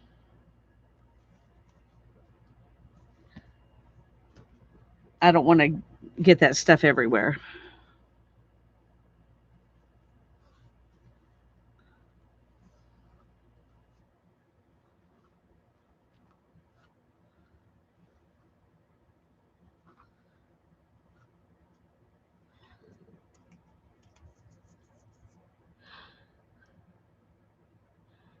Hey, Candy. I'm glad you're here. I'm trying to make a little journal here.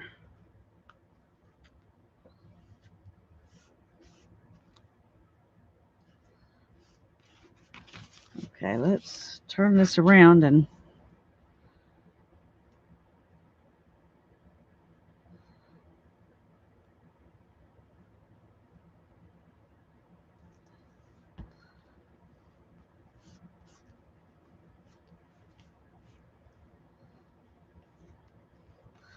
all right, let me get a wipe here.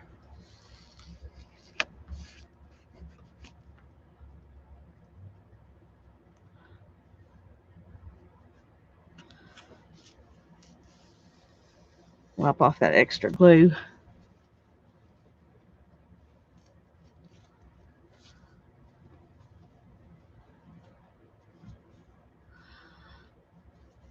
Well, yeah, that makes it stronger because it, encompasses the whole thing.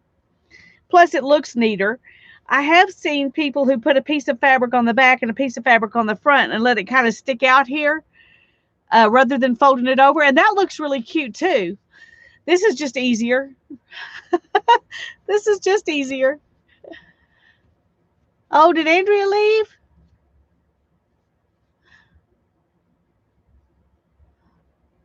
Well, I hope we didn't miss saying bye.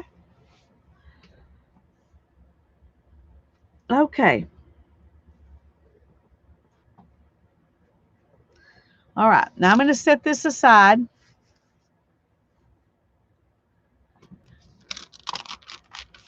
And we will do another one.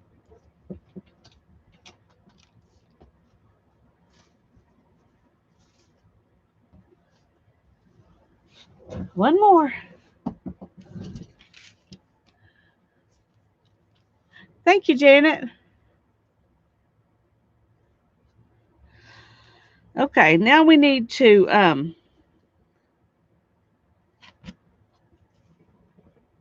see and get. Whoops. Oh, goodness. Sorry. That was not good. Oops.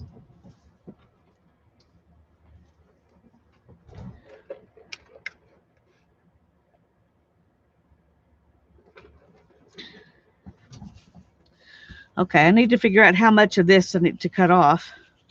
This is the amount of extra I like to have. I like them to be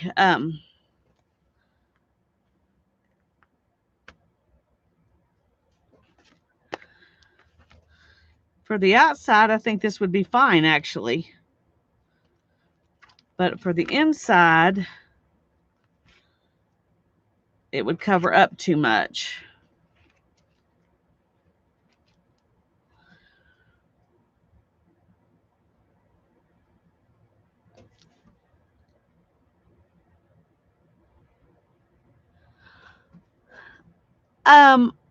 I have had a few times when it didn't work as good on plastic. I've had other times when it worked great on plastic. And so I'm not sure if the issue is the kind of plastic or what, but it does work differently. It takes longer to dry, longer to catch on plastic than it does on other things. But like when I glue buttons in with art glitter glue, I never have any trouble with it.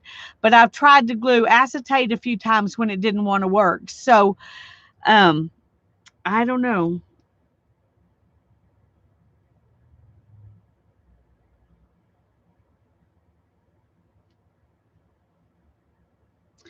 I'm afraid if I try to make this smaller, it won't rip all the way down and it'll mess it up. Yes, it came from Dee Dee's streams back when she was over on Ustream. She had a box with everybody's addresses in it, and she called them the friends in the box. But everybody thought, I mean, a lot of people who weren't in those streams thought she meant friends in the computer, which works just as well. But the initial term came from the friends that she had their addresses in a box. That was the original terminology for it, but now we use it for our friends on YouTube. So it morphed.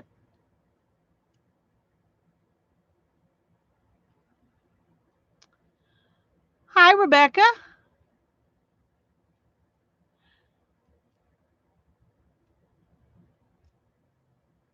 Oh, well, thank you. And thank you for coming and for chatting.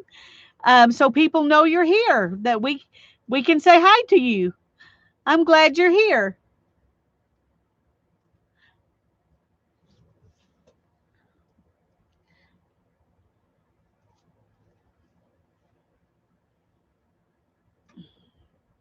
I think that's okay if I just leave a little more space here.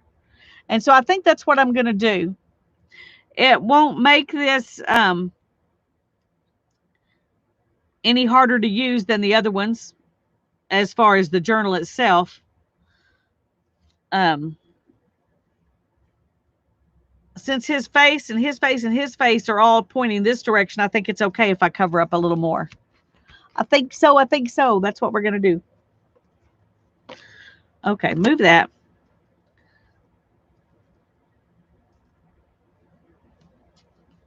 We're going to start with the Yes paste again because that seems to be working, even though it takes a long time to dry, so we can't move on to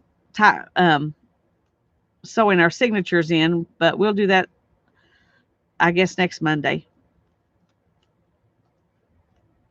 This isn't something I'm in a big hurry to get done.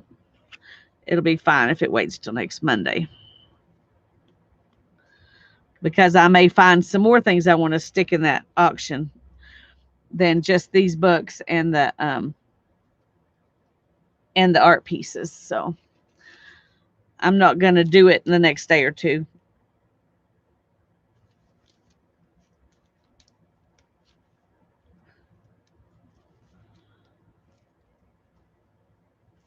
All right, let's turn this over and see. Okay. Now then, yes. I got a little bit of glue there. We'll turn it this way. Okay, I think that's good. And so now I'm going to put a little bit on.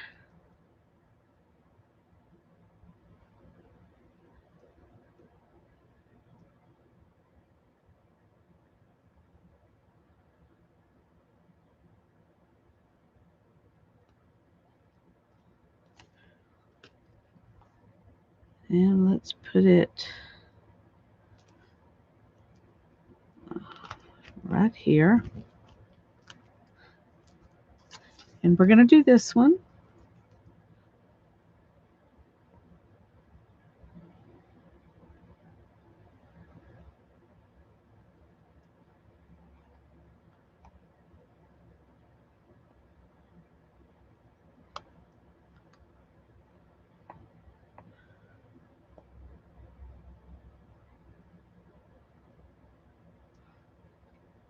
I have to wipe off a little more on this one, I think, because I got it a little too goopy.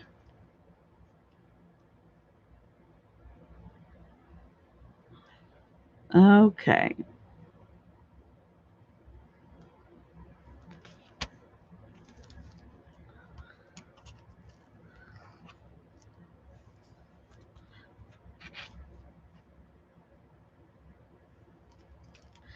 All right, I got glue on this, so I'm going to just go ahead and glue this down, and then I'll go to the other side. There's still time to work, and I'll wipe off the extra. Yes paste takes a little while compared to art glitter glue for sure, and that's what I usually use as art glitter glue, but this fabric is so thin, I didn't want to see streaks of the art glitter glue zigzagging back and forth across the fabric. So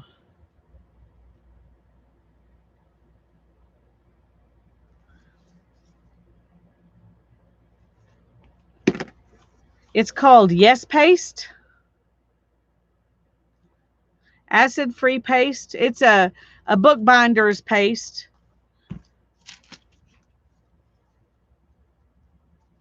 And it works really well, but you can overdo it and I do tend to use too much.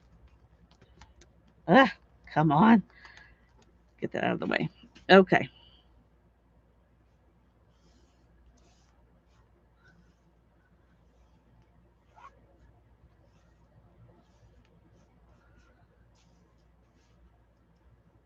Hi, Holly. I'm glad you're here. You're welcome. We got two Rebeccas hanging out with us tonight. I love it. Okay, now that I'm going to do this, and then I'll come back in and add some art glitter glue to the where they overlap. Okay, let's see if I need to wipe. Oh, I don't. Wow. I'm impressed with myself. I don't have to wipe off Yes Paste. I thought I went too far out.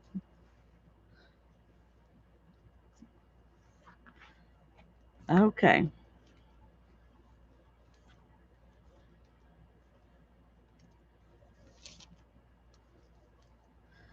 All right, now then to add in the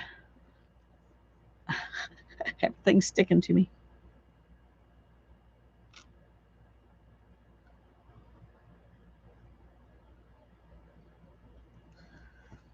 Okay.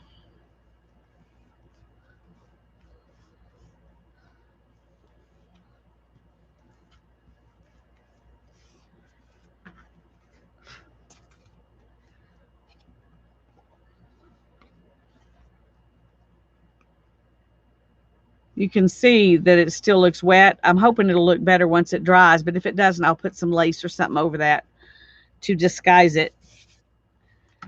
All right. We're going to let this rest just like the other. Let's clean this off.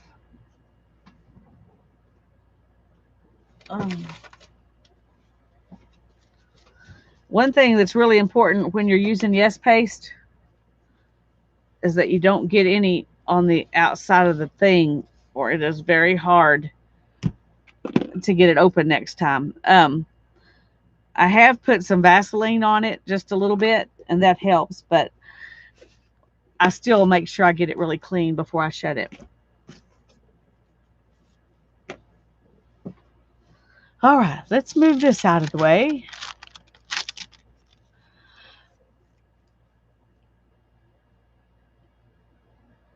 They only showed up at 5:30. What is that? I gotta see. I gotta know. I gotta know. I gotta know.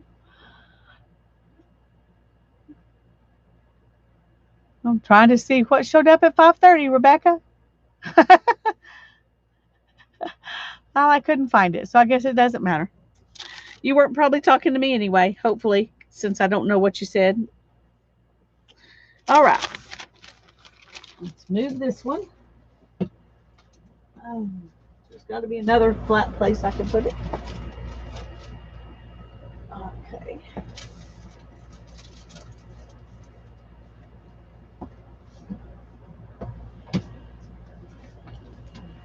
Okay. Now then, I'm going to put these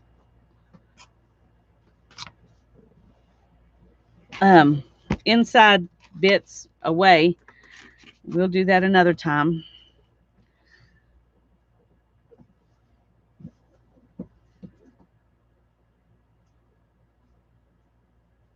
Okay.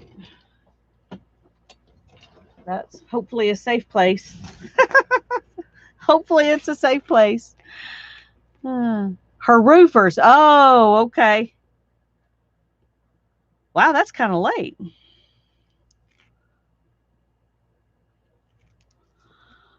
When they were roofing the house next door to me over there, the guy who was doing it, he's not a professional, but he, he's a smart guy, and he was working on it after his other job, and he had guys there helping him, but they didn't start until like 6 o'clock that night, and they kind of did about a third of that house in the dark.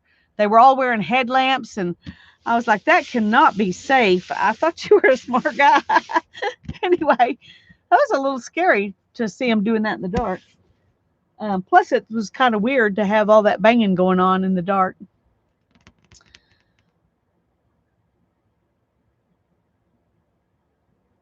Yes, I bet they're much happier to work when it's cool. I don't blame them at all.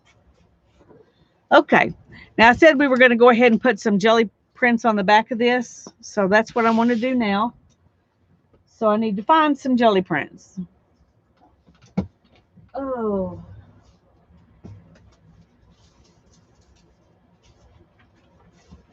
Here are some. I don't know if that's enough. I guess if I put, let's see, do I have 10? 1, 2, 3, 4, 5, 6, 7, 8, 9, 10. Wow, exactly 10. That one will be fun, and that one will be fun. This is kind of boring. I don't know if I want to do it or not.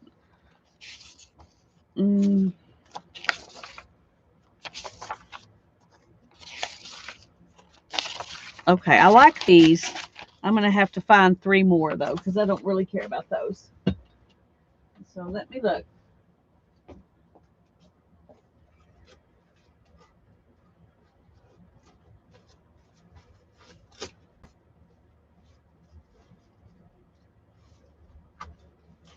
Ah, good grief. Okay. Let me pull in some of these to look at. Because it might be nice not to have them, you know, 2 of them the same.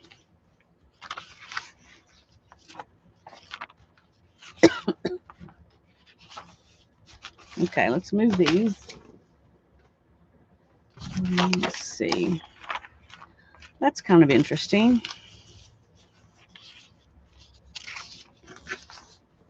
Well, here's some that are interesting. Maybe we want to do these. See, there's, because they're, you know, 2 prints on the same paper. So that would be 2, 4, 6.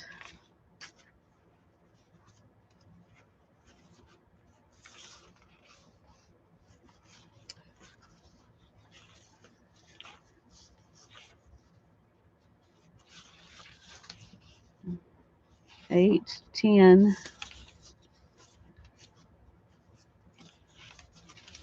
11, 12, 13, 14, 15, 16. Okay, we're gonna use these, and then we'll add some of these too. Excuse me. All right, we're just gonna put those there, I think, for right now. I do need something else here though. Where is my? Here it is.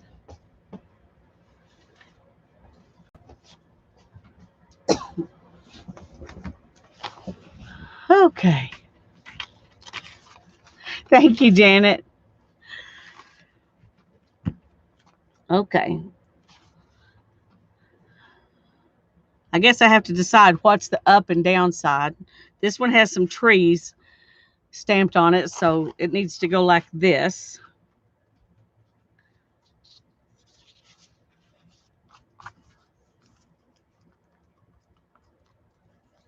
One thing about these is they have, you know, book paper on them, so they're interesting behind, you know, behind the jelly print, which I like. Okay.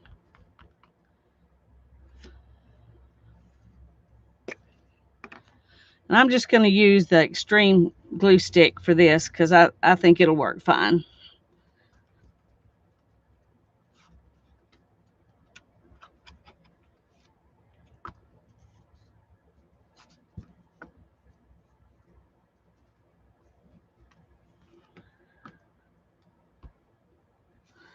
Make sure we got plenty around the edges. Okay.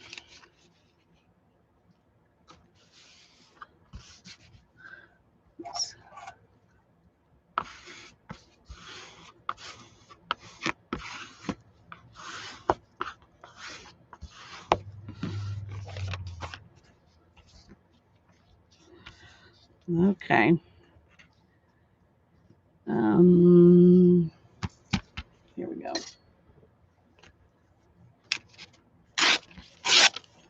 Okay. And you do want to make sure that you've pressed it, especially around the edges,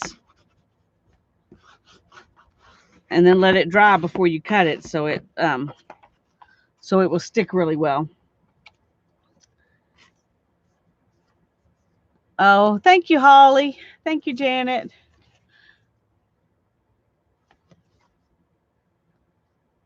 Okay, I want it like that. Let's do a different one. I think I like this, although it might be fun to do.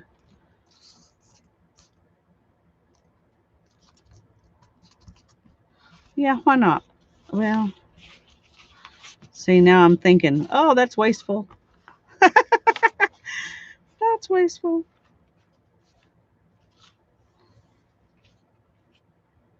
Oh, just glue it. Just glue it, Lisa. Quit worrying about it. Just glue it on. It's going to be fine.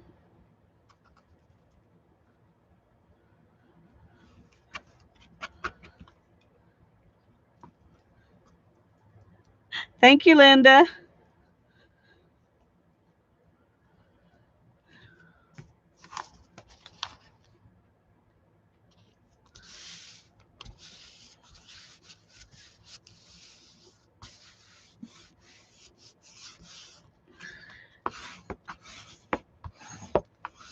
I really think your fingers probably work pretty good, but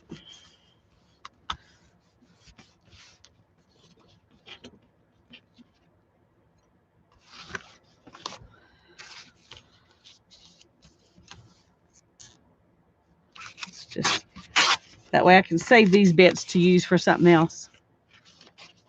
For something else. I don't know what, but something.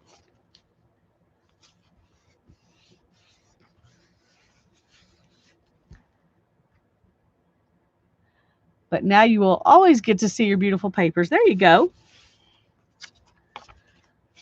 Okay. And let's, okay, that's up. Why can't all gluten-free products say they are gluten-free on the label? Oh, Julie.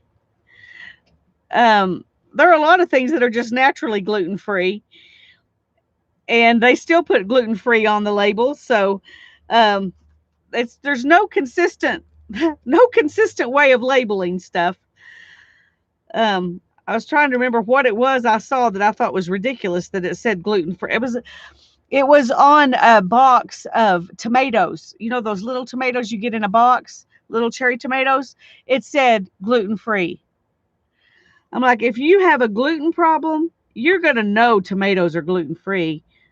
Anyway, I just thought that was kind of overkill there. They're trying to sell it, I guess, but anyway. Hi, Miss Allie. I'm glad you're here. Ooh, I think I want this side.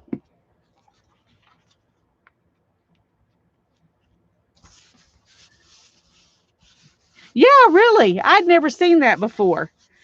Um, I mean, vegetables are naturally gluten free. Now, when they, cook them, that's different because people put who knows what in things that, they've processed. But fresh tomatoes, that should be a given. But anyway, I thought it was funny. Well, I'm just, I've got these pages that I started when I was doing a J by 5s, and I just did through the third step, and then I quit because I wasn't sure what I wanted to put on the rest of them, and I didn't want to just start slapping stuff down because I really like the way they look now. And so I decided that I'm going to put jelly prints on the back of each of these because they're like this on the back. And then I can doodle or whatever on these, or I can just let them sit like this, either way. Um,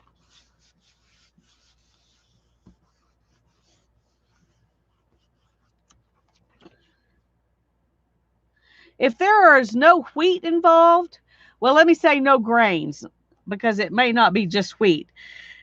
If there's no grains involved, then you don't have to worry about it being gluten free. It is gluten free because gluten um, is in grains, but um, but sometimes they sneak flour into things where you wouldn't know it was there, and so you do have to be careful for that reason.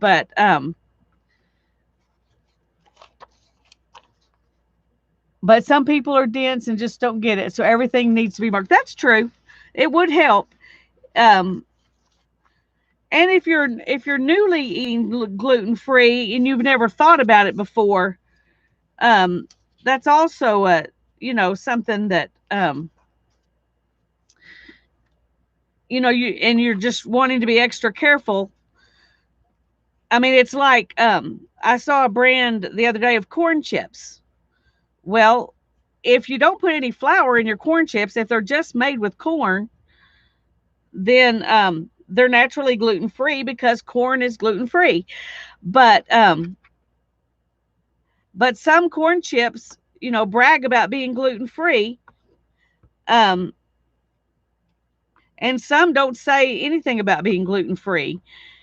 So, the ones that say it, you're safe. The ones that don't say it, um, you don't know for sure if they've stuck something in there or not.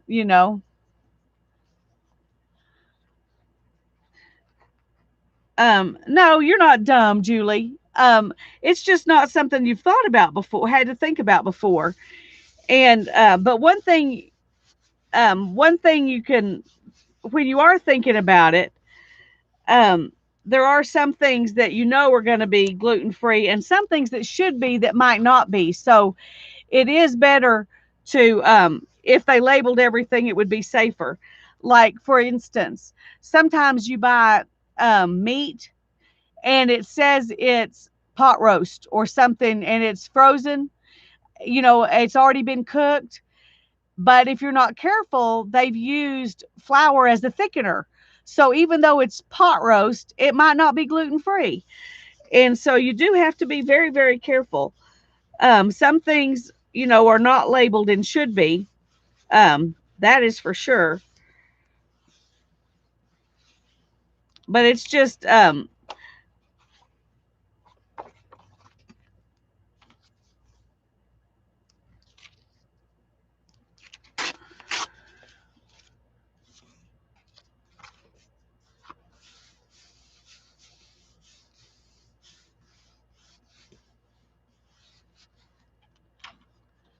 we all need to be informed, and process any food that's processed, you have to be careful about, because there are, when we started eating, well, the first thing we did was called the Whole 30, but especially when we got to eating keto, you would be amazed the things that have sugar in them that you would never guess have sugar in them. You would be like, that, why does that have sugar in it? Um, and so if it's not labeled sugar free, you don't know for sure unless you look on the back and check to make sure there's no sugar in it. Um, and some things say they're sugar free, but the kind of sweetener they've added into them affects your body just like it was sugar. And so it's not safe to eat, even though they say they're safe for diabetics to eat. They're really not.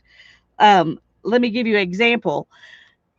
And I didn't know this until I studied it, but things that have the sweetener maltitol, it's a sugar alcohol, and lots of things are labeled um, good for, safe for diabetics and sugar free when the sweetener is maltitol.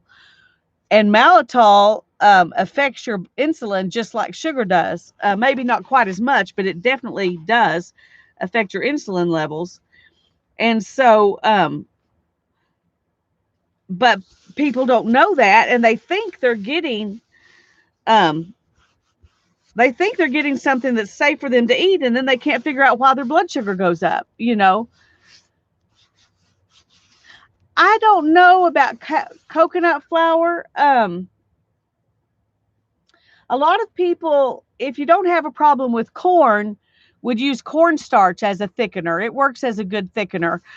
But if you have a problem with corn, then you wouldn't want to use cornstarch. Um, but you can use tapioca flour, will make a good thickener. That's what a lot of people use. And I don't think, I mean, I think tapioca flour is gluten free, but I would definitely check on the label, make sure they haven't added something else into it. And then there's something called arrowroot powder that makes a good thickener. There really is a lot. Yeah. And, since we all have different issues and we all have different things that we're trying to pay attention to, we're all looking for different things. Yes, most mayonnaise has sugar in it. And when you're looking at salad dressings and mayonnaise and those kinds of things, they'll all have sugar in them, except maybe a few that are, certain. There'll be a few brands, but even the brands that say they have soy oils in them, which is not the kind of oil you want to put in your body, but almost, I would say 99% of the salad dressings out there and the mayonnaise will have soy oil in it, and except the ones that are fat free, but those have who know what in them. So, but but the even some of the organic salad dressings and mayonnaises, they brag about being organic, and they have organic soybean oil in them. And so maybe, it's organic, but it's still soybean oil, which is not good for you. So you really do have to pay attention, and it's kind of scary to be out there trying to figure it all out. Um, whatever the thing you're looking to not get, you know, it's scary to not know for sure. Um, I think they should label everything as GMO or non-GMO too, but they don't. There are a lot of things that we have to pay attention to, and some of them are labeled well and some of them are not. Yes, Julie, I do make my own salad dressings. Um, and we used to make our own mayonnaise until we found Sir Kensington has a mayonnaise that's made with avocado oil, I think. Um, and there's another brand. I can't think of what the other brand of mayonnaise is that um, doesn't have any bad stuff in it. But Sir Kensington is one of them I found that doesn't have soybean oil in it. It has avocado oil, I think. But there are a lot of mayonnaises that say they're avocado oil mayonnaise or olive oil mayonnaise, and still soybean oil is the first. There's more soybean oil in it than there is avocado or olive oil, so you have to be careful.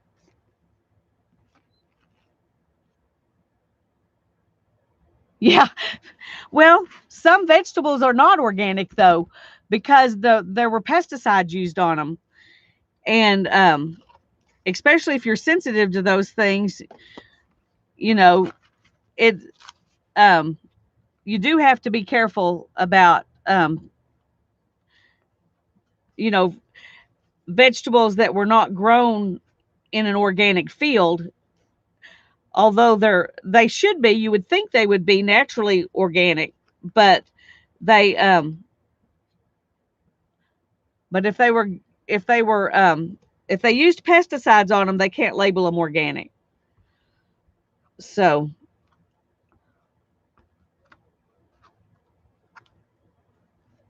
as silly as that sounds, there is a reason why some vegetables are labeled organic and some are not. Hey, Renee.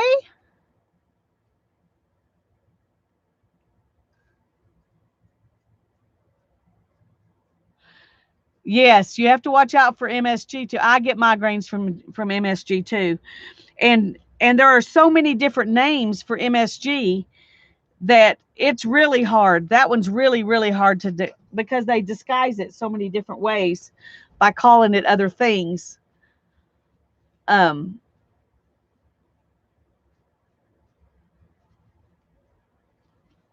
yeah, you have to be careful. Anything that says natural flavoring or yeast extract, or there are a bunch of different things um, that they call MSG, or they will say that it's not MSG because it's not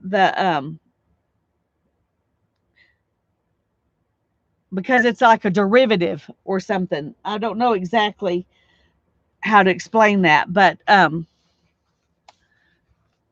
you do have to be careful about that if you have a sensitivity to MSG. Um, I do very much so have a sensitivity to it, and if I go eat somewhere and I get some MSG in my food, I've got a migraine before I get home. So sometimes, well, MSG is a naturally occurring thing. They do make some that is that is synthetic, but there is MSG that is purely natural. It's just not good for you. And not everything that says natural flavorings is MSG, but it can be called that. So you do have to be careful. That's one of those you almost have to do trial and error on things that say natural flavoring, because some of them are MSG and some of them are not. It is nasty. It's not good for you. But it enhances the flavor, you know. I've even been to hamburger places that I ate a hamburger and they had to have put MSG in their hamburger meat because I would get a headache from it. So,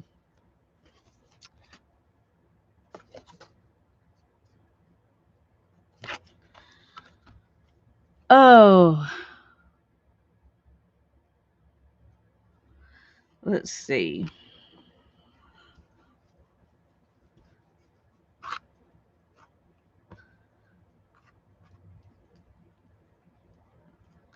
Anything that says on it point blank no MSG, you know you're okay with. But some things don't say they have MSG in them. They say yeast extract or natural flavors or something, and sometimes that can be. It's not always, but it can be MSG.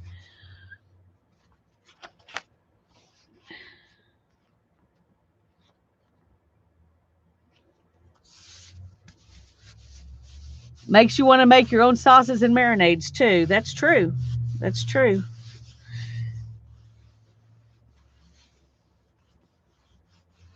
And I do actually. I even make the rub we put on our barbecue when we smoke it. I've got a recipe called Magic Rub. I think that's what it's called. Um, that that we use when we smoke meat. That's really good.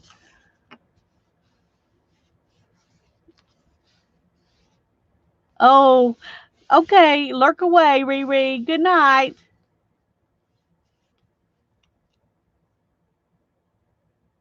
Yes, that's true, Renee. And it's amazing how many fruit juices, say grape juice or um, cranberry juice is really bad about this. And some of it's cranberry juice, but a lot of it's apple juice, you know? So there, if you look on the label, you'll notice that how many other, or juice concentrates, it'll just say, you know, cranberry juice concentrate and other natural concentrates or something like that. They all have, um,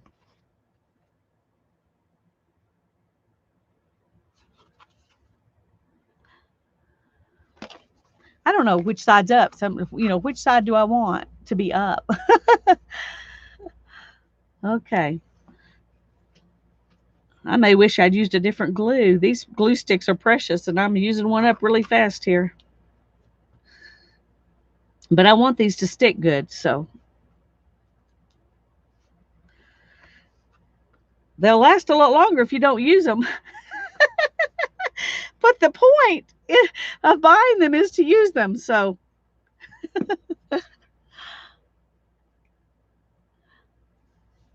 well, we're glad you're here, Kathleen. We're glad, glad, glad to see you. Thanks for letting us know you're here.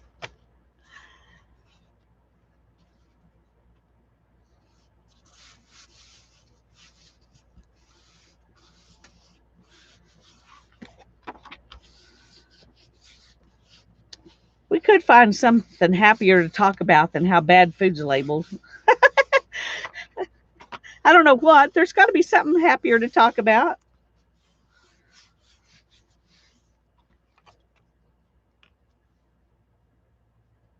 Yes. Yes.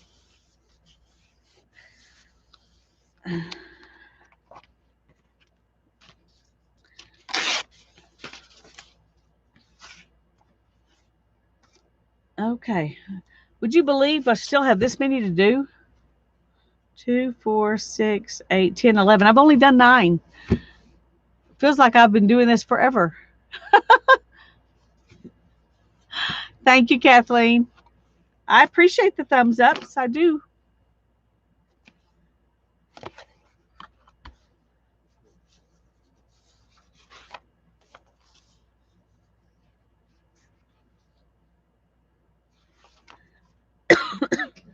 Let me get a drink. I've been talking too much.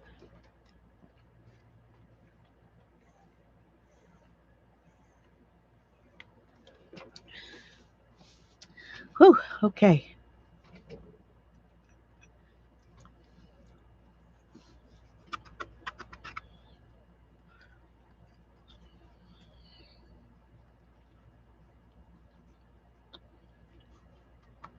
After you use them a while, these get soft, and then you get more glue than you really want off, and that makes them go faster too. And I'm in the habit of putting it on pretty good, so when they do that, and I keep putting it on the way I was, then I'm kind of wasting it.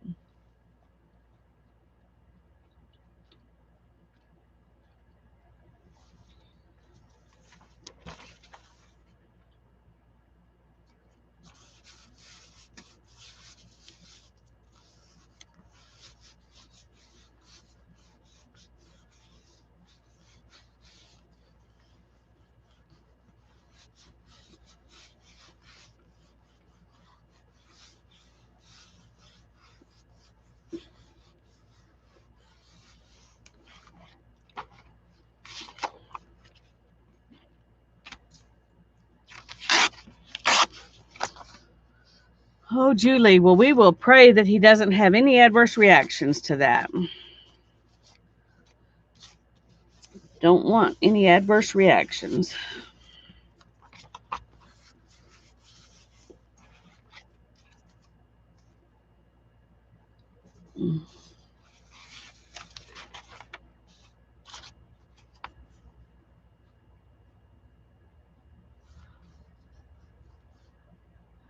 Your granddaughter says purple is the best glue stick. It's the prettiest for sure. I haven't had a whole lot of luck with purple glue sticks, but they are pretty. You're welcome, Julie.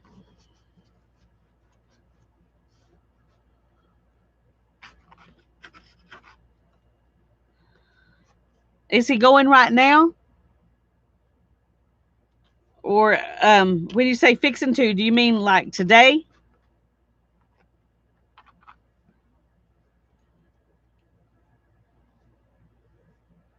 Okay, I'm going to pray about it right now. Heavenly Father, we thank you that we can come to you with everything, with the things that we consider big and the things that we consider small, and you care about them all. And Lord, we just pray and lift up Julie's husband that as he gets this vaccination shot, Lord, we pray he will not have any adverse reactions to it, and that it will be a blessing to him and not cause him any problems. In Jesus' name, amen.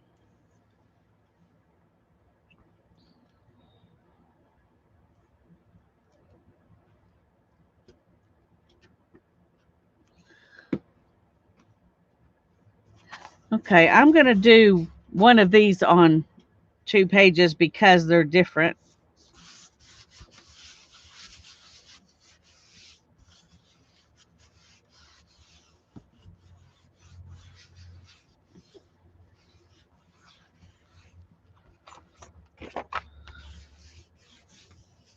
Uh-oh. I didn't check right side up, and my music is going the other direction, and my map is going the other direction. So either I have to have my hearts upside down or I have to have my words upside down. And y'all know I don't like my words upside down. But I guess they're probably going to be, because this will be more noticeable than this will be.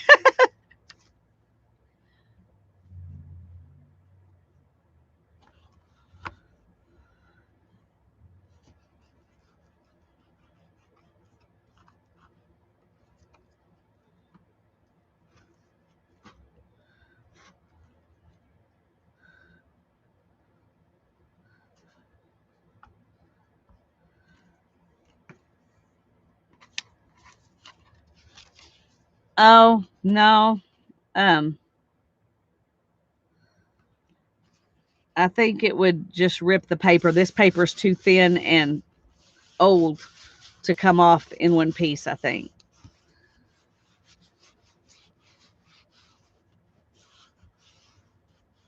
I will survive having my music paper and my map paper upside down. Sometimes people do it on purpose. So I'm sure I will survive it.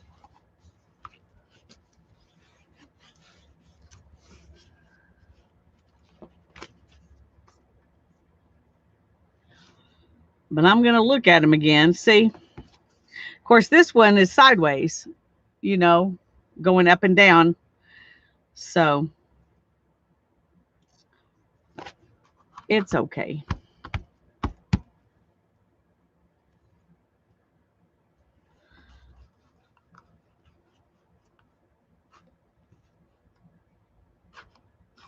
Well, I'm about to use up this glue stick.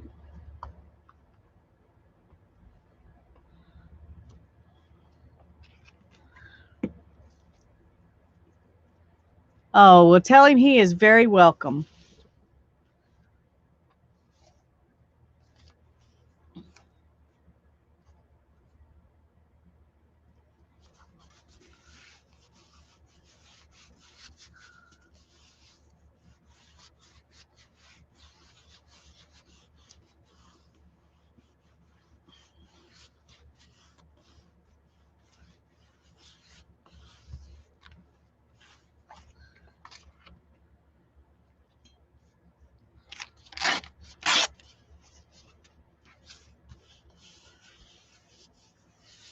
Some of them are going on there crooked. And we're going to have to be okay with that because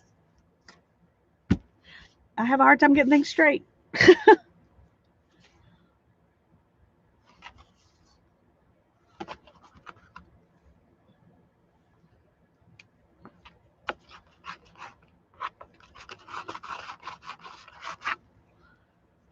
Let's see if I can find the. Here we go.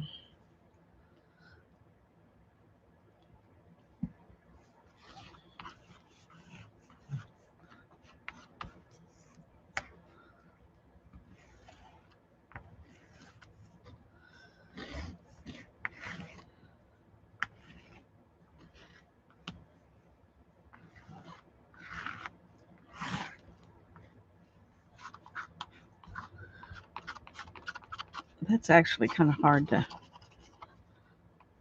to smear around.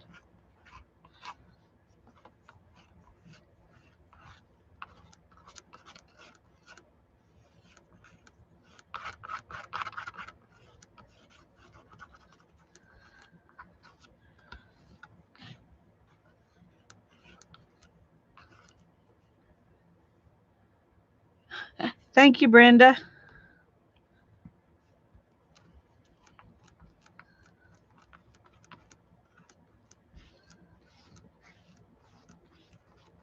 I love jelly printing. That's one of my favorite things to do.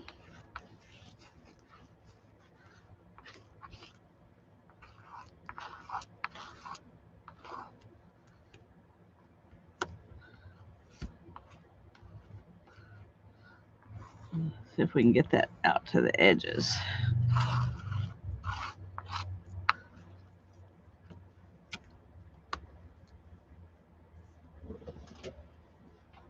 Okay, okay, I got it. I got stuff everywhere here.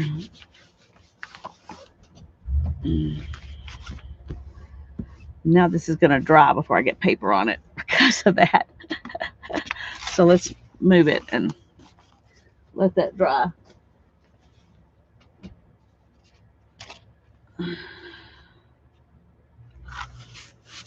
This is not one of my favorites.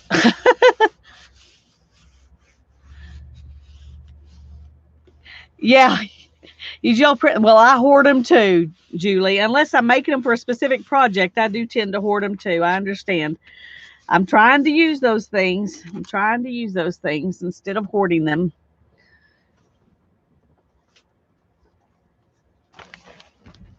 Okay, I'll turn it on the ugly side.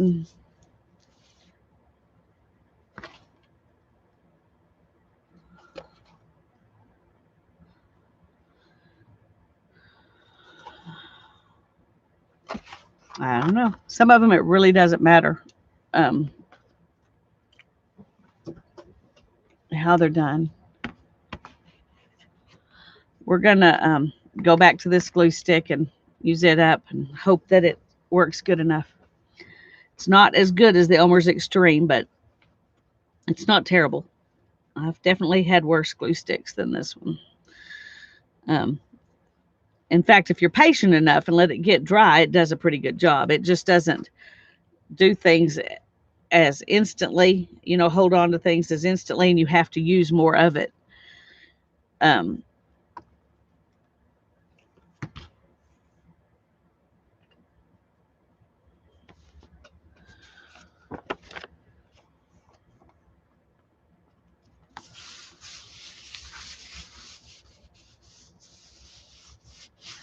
Barbara, this is when we did, I think it was a Sunday night, a Sunday stream, hop, one of Mary's hops, where we did journaling by fives.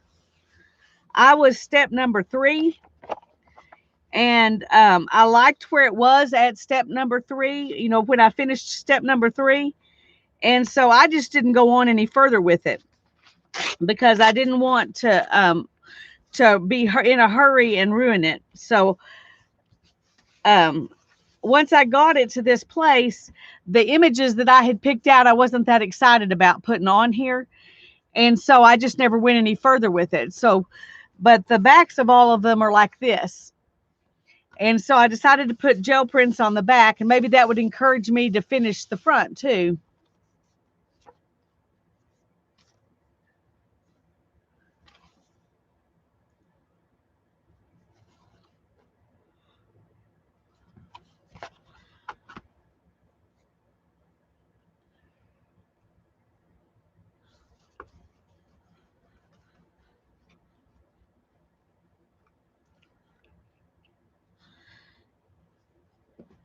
Tanya is having some kind of a meeting. I can't remember what, but that's why she hasn't been able to be here tonight. Um, I don't know what time her meeting's over, but I'm getting kind of tired. So after I finish these, I may go, even though she hasn't been in yet. She'll just have to see my gardening book tomorrow or watch the replay if she doesn't make it here in time. Okay, I threw that stick away because I got it all messy. Here's another one.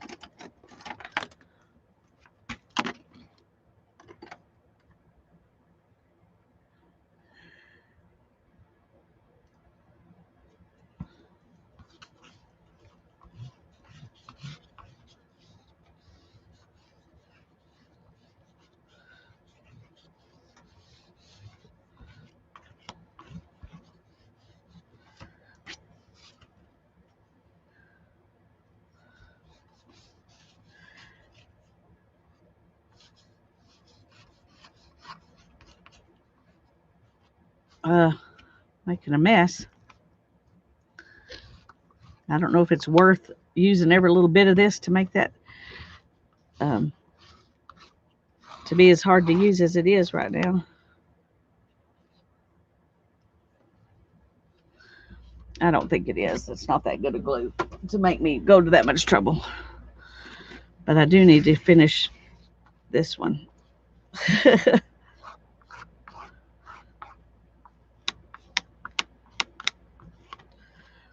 Okay. Oops. There, I just got it gluey right where I was going to lay that.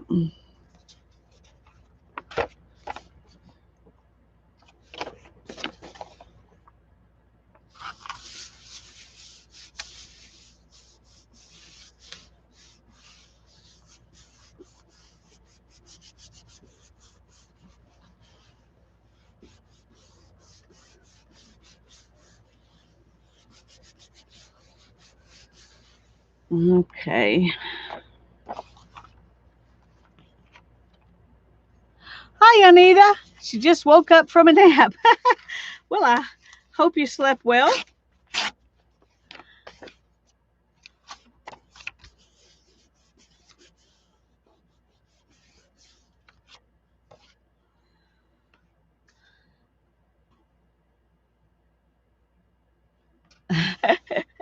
Barbara took a little nap too. Well, that's okay.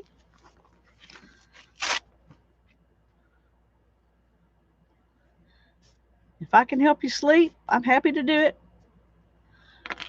Okay, let me find another glue stick. Just a minute.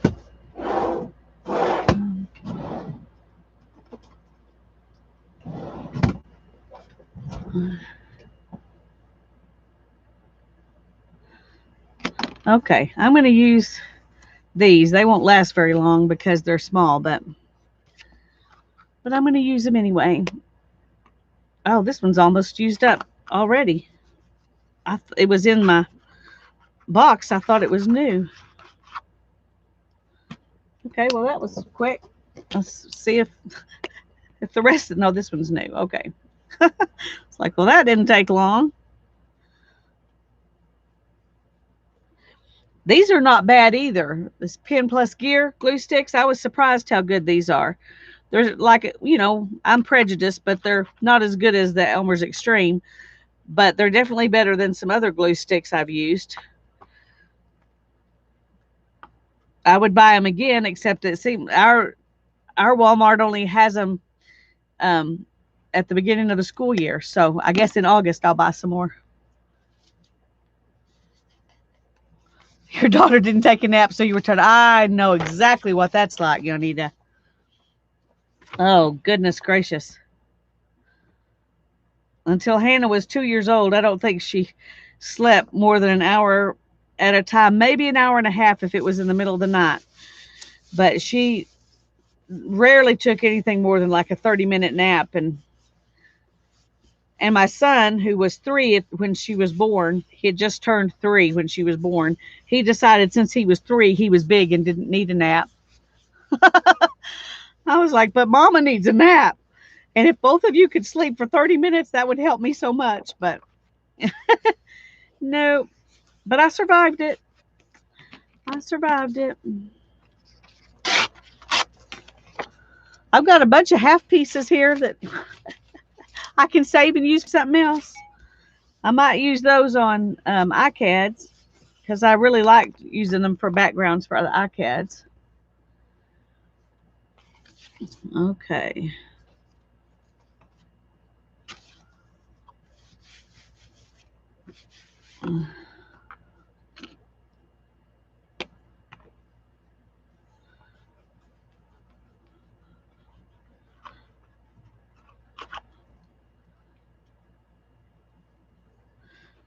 We both had a really hard her first 2 years. She had lots of food allergies and we could not find things for her to eat and she was miserable um and she was too miserable to sleep. But about the time she turned 2, things finally got better. It was like her body matured in some way to make her more able to eat and sleep. So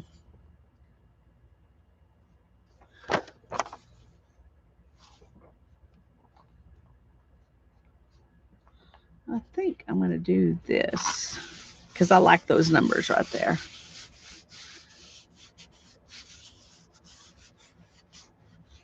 Oh, I didn't. Oh, that one I am going to try to take off because I didn't get it all the way to the top. And I definitely want it all the way to the top.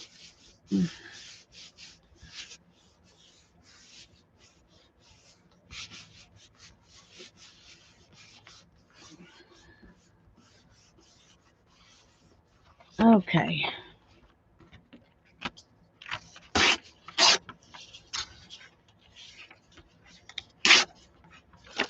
There. Kept some of those. Kept some of those too.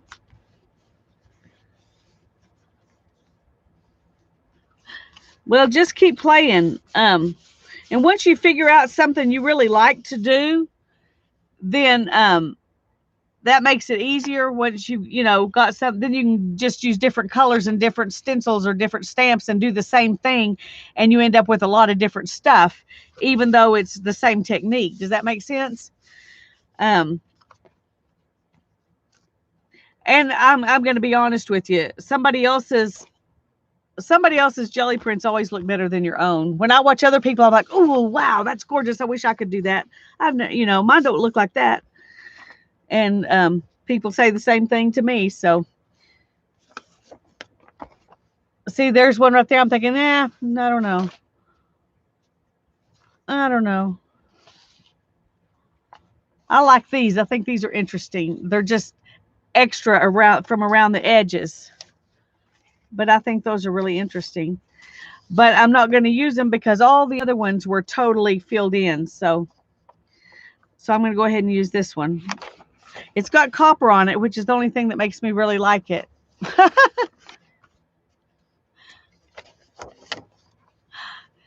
Thanks, Barbara. Hello, Tanya. Glad you're here.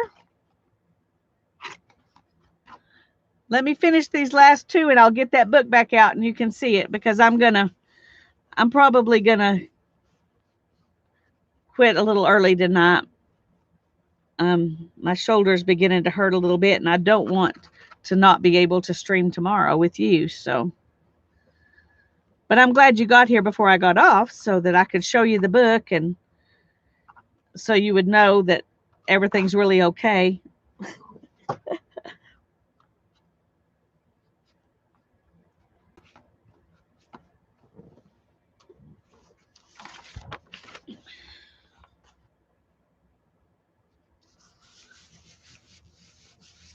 You're on your way home. All right. Well, I hope your dinner meeting went well.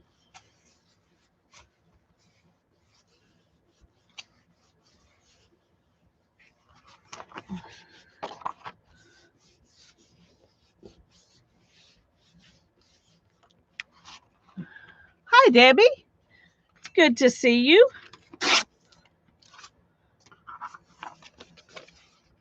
All right, I have one more.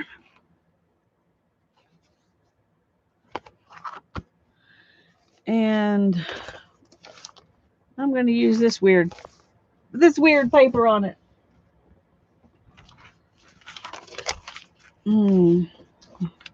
Which side of weirdness do I want to use? I think this. It's a little more interesting right here than it is on the other parts.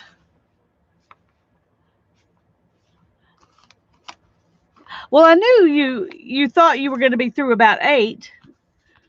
I remember you saying that. But not everybody else had the same plan, I guess.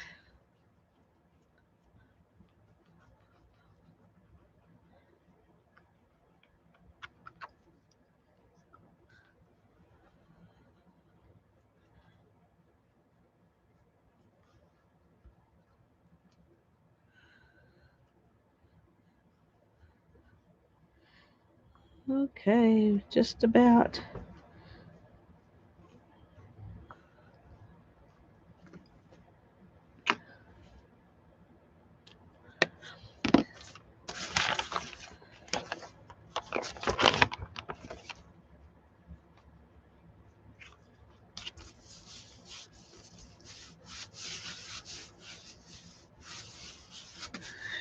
This is a when we did the journaling by fives on the Sunday hop with Mary. I was step number 3, and I liked where they were at step number 3, and I did not like the images that I had picked out, so I never went any further with it than step number 3. And since I was working on individual pieces, the backs were empty, so I decided to put jelly prints on the back of them. And so I've put jelly prints on all of them. I'll go back and trim them off later, but and then I'll figure out what I'm going to do with the book. It's not a J by 5s book anymore. It's a J by 3 started book. Oh, come on. I'm not needing notifications. I don't like notifications. Okay. So I'm going to put these back with my other papers, and let me get that book back out. I'm going to open this up so I don't stick it to the top. I'm going to show you my crochet project too, Tanya, after I do this. Okay, this is the book I got. I told you I thought it was about 12 by 16, but I never did actually measure it to see. So let's see, how big is it? Okay, it's 10 3/4. So it was not as big as I thought it was, but it's big. 10 3/4 by 14 1/2.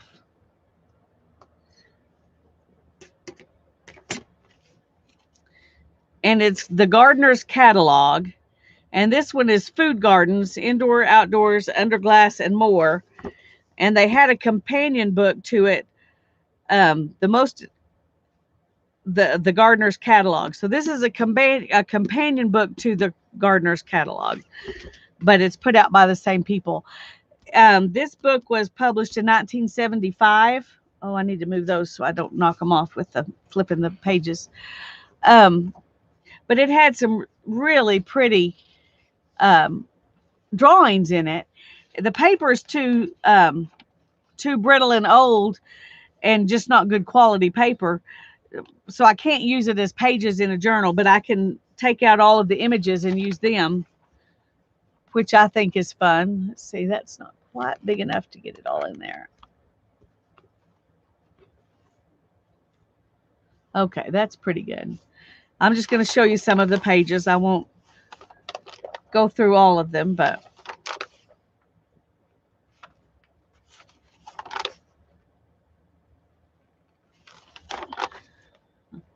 telling them it makes me want to do a gardening journal now.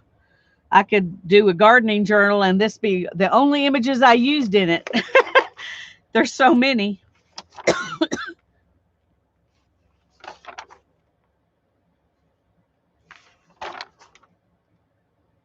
Isn't that a pretty plant eggplant picture? There's some pretty onions.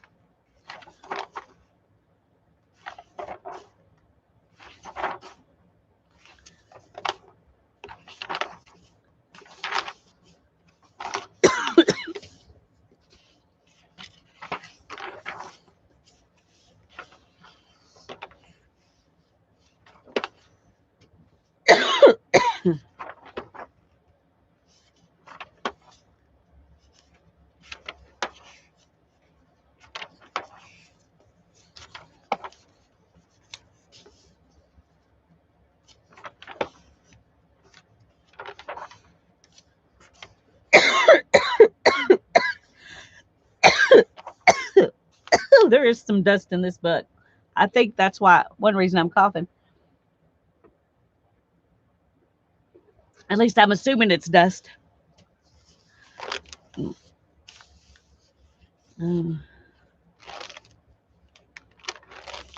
at that.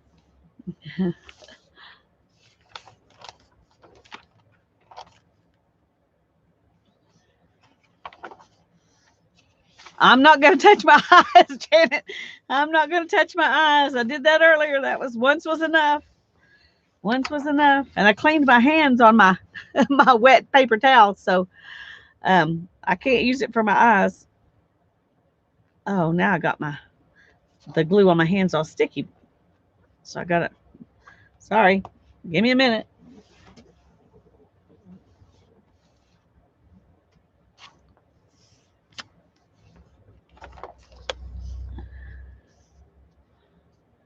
apple peeling coring machine.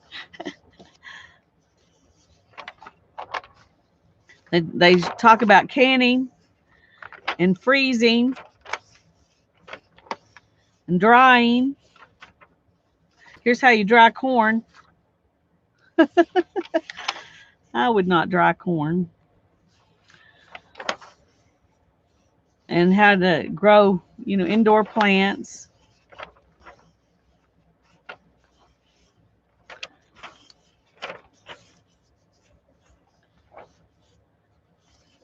Anyway, it is a really fun book. Ooh, I didn't show you all that page before. Isn't that pretty? This is the Princess of Naples rose. It's a hybrid tea rose. They call it a catalog, I think. It's made by the Gardener's Catalog. Anyway, I'm not sure. It says Gardener's Catalog, so I guess that's what. But it doesn't really like have ads in it. But there are lots of addresses for seed catalogs and things. So it's like a catalog of where to find things and what kinds of things to look for, rather than a catalog of buy stuff from us. Anyway, it's a really cool book. And then I started a project, Tanya. I just started it this morning. It's a twofold project. I'm making two of them at the same time. I'm following a tutorial. Just in case you're interested, I'll go ahead and post it again since I still have it in my clipboard. To make a shawl that is called the Virus Meets Granny Shawl. So there's one I'm making with this yarn, and then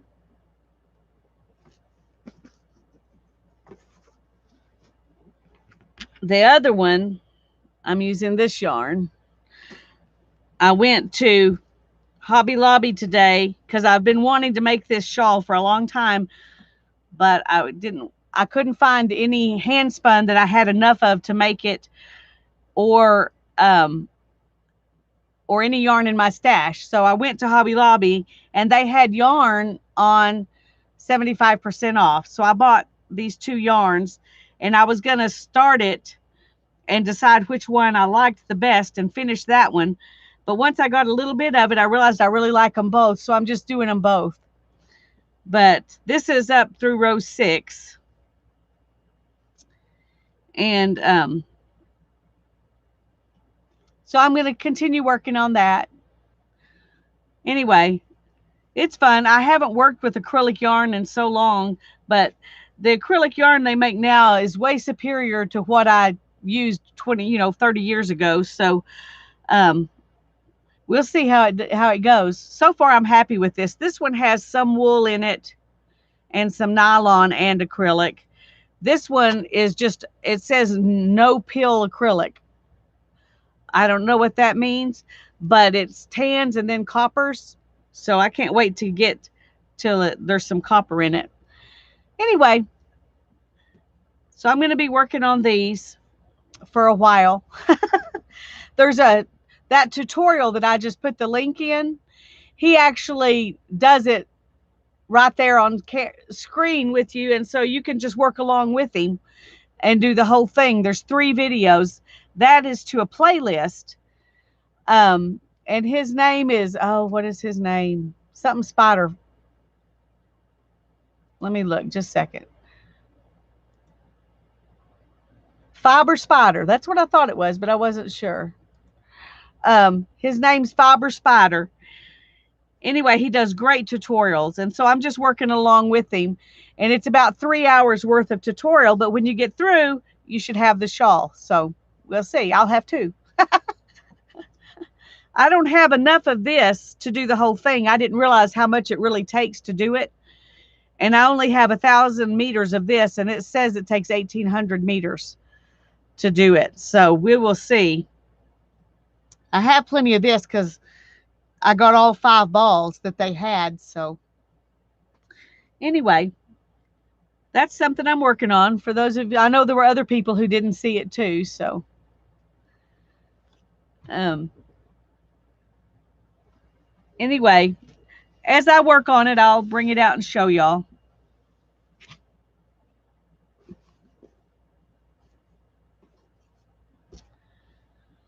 Okay, well, let me see how my book covers are coming along.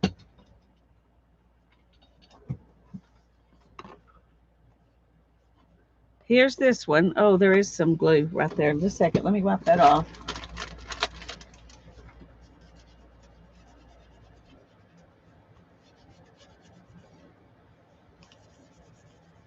Just clean it a little bit. It's dirty. It's a dirty little book. Okay. There we go. That's better. Anyway, there's the cover for this one. And I'll probably end up having to put some lace or something over it because that Yes paste really soaked through that. I was hoping it wouldn't. But it'll be okay. We'll do something to it to make it pretty. And let's see, where's the other one? Here's the first one that we did.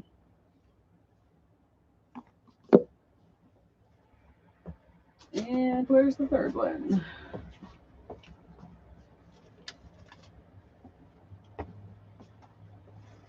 And here's the third one. Anyway, it may not look as good as I wanted it to, but at least we know it'll be sturdy.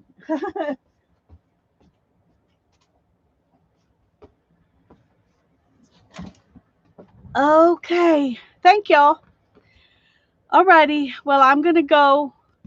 Hope you all have a wonderful night and that you sleep well and have a great day tomorrow. We will see you tomorrow at 2 p.m. on Tanya's channel, and we'll work on our iCads, and then we'll work on that black and white playing card book that we're working on. So, and I'm trying to see if there's anything else I need to tell you. I think that's it. Anything I forgot tonight, we can tell you tomorrow. God bless you all. Have a good night. Oh, Lala, hi. I'm glad you're here. I don't know if I missed you or if you just not been talking, but I'm glad you're here. Tanya's almost home. Okay, bye-bye. She can only see her own comments. So, okay. Bye-bye, all.